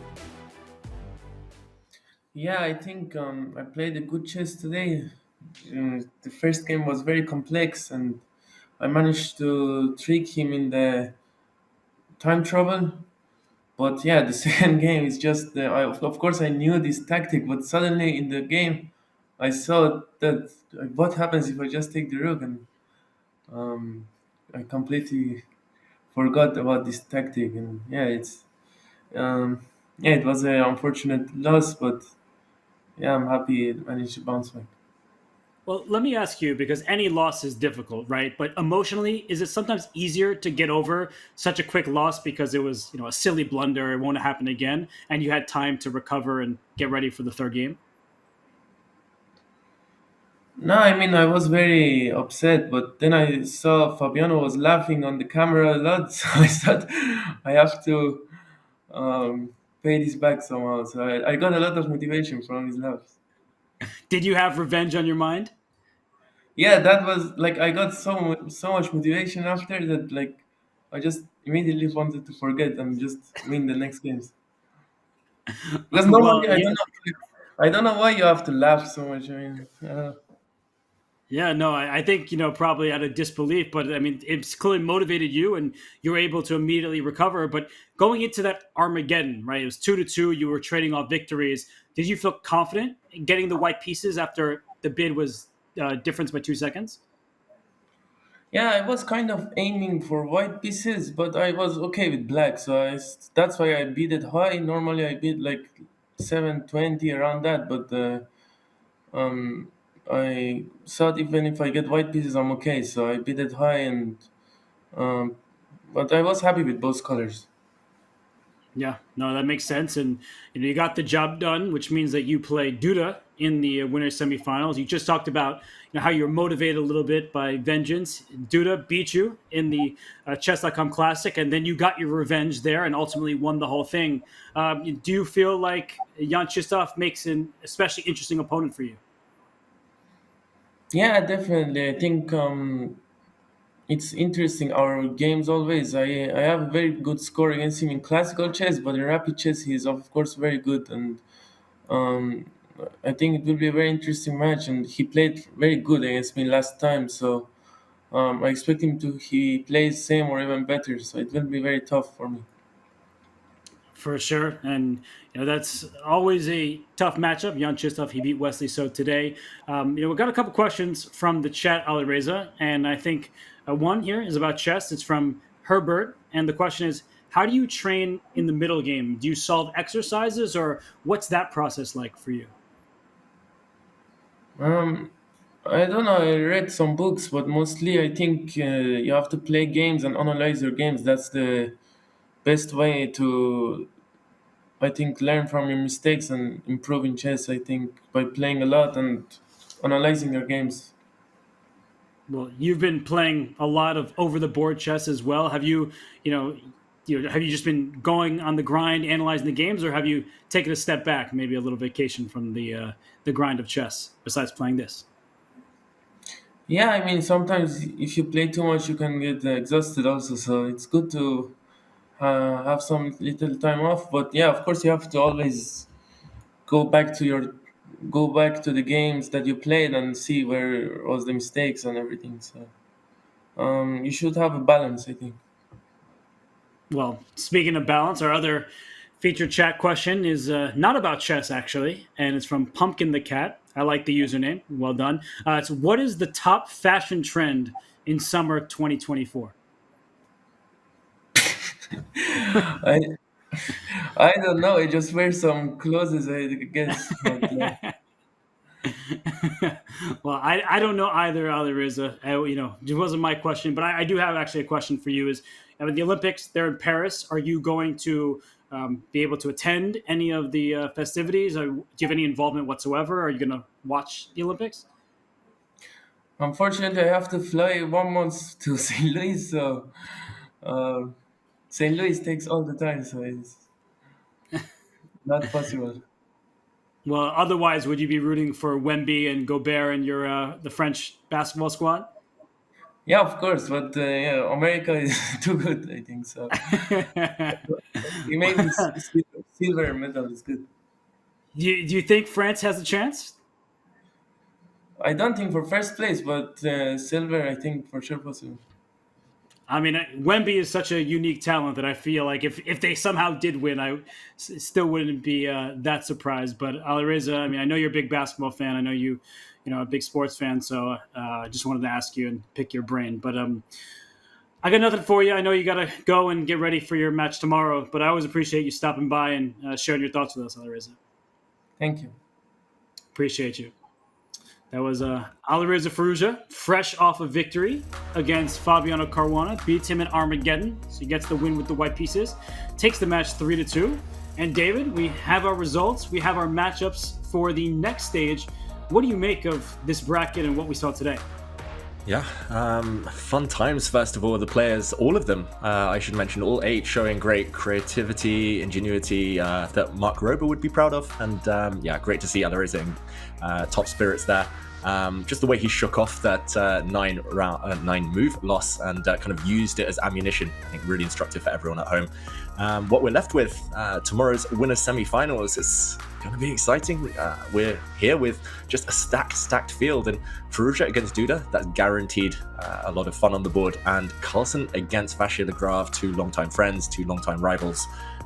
We know their history. Robert, you mentioned earlier in the show, Vachier-Lagrave has done it before, so it's going to be interesting to see whether he can do it again. And of course, the losers bracket coming to play for the first time, the players on their last lives.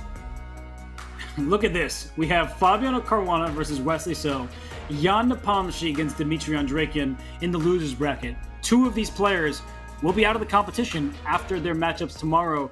And for Fabiano, he was very close against Alireza. That was a topsy-turvy matchup. Neither player could really find true footing. It just was two heavyweights swinging at each other. And for Wesley So, I mean, David, how disappointed do you think he'll be after losing that game with the white pieces by trapping his own knight against Jančista Duda? Yeah, I think Wesley will be kicking himself. It felt like momentum was turning back in his favor throughout that match. The longer it went on, the better Wesley seemed to be playing until that last few moments when he suddenly, as you mentioned, trapped his own knight. So that's how quickly things can change at this top level. Wesley has to pick himself up. The players should take inspiration from the fact that Firouzja, last time in the Chess.com Classic, lost in round one and went through the losers bracket, went on to win the event. So they're not out of it. Still plenty of time ahead. Still early days in the tournament.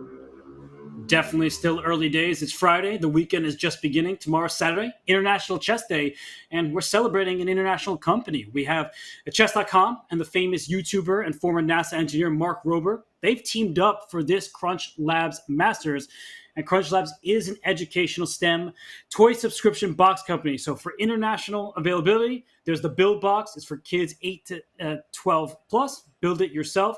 Hands-on series of toys and available only in the US and Canada. Sorry to our international fans and friends out there. It's the Hack Pack. It's for teens and adults. Awesome robot in a box kit, whether you're new to coding or a master coder and builder.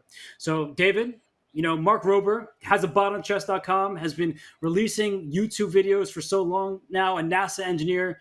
Are you pumped about this partnership and what you've seen in the CrunchLabs Masters so far?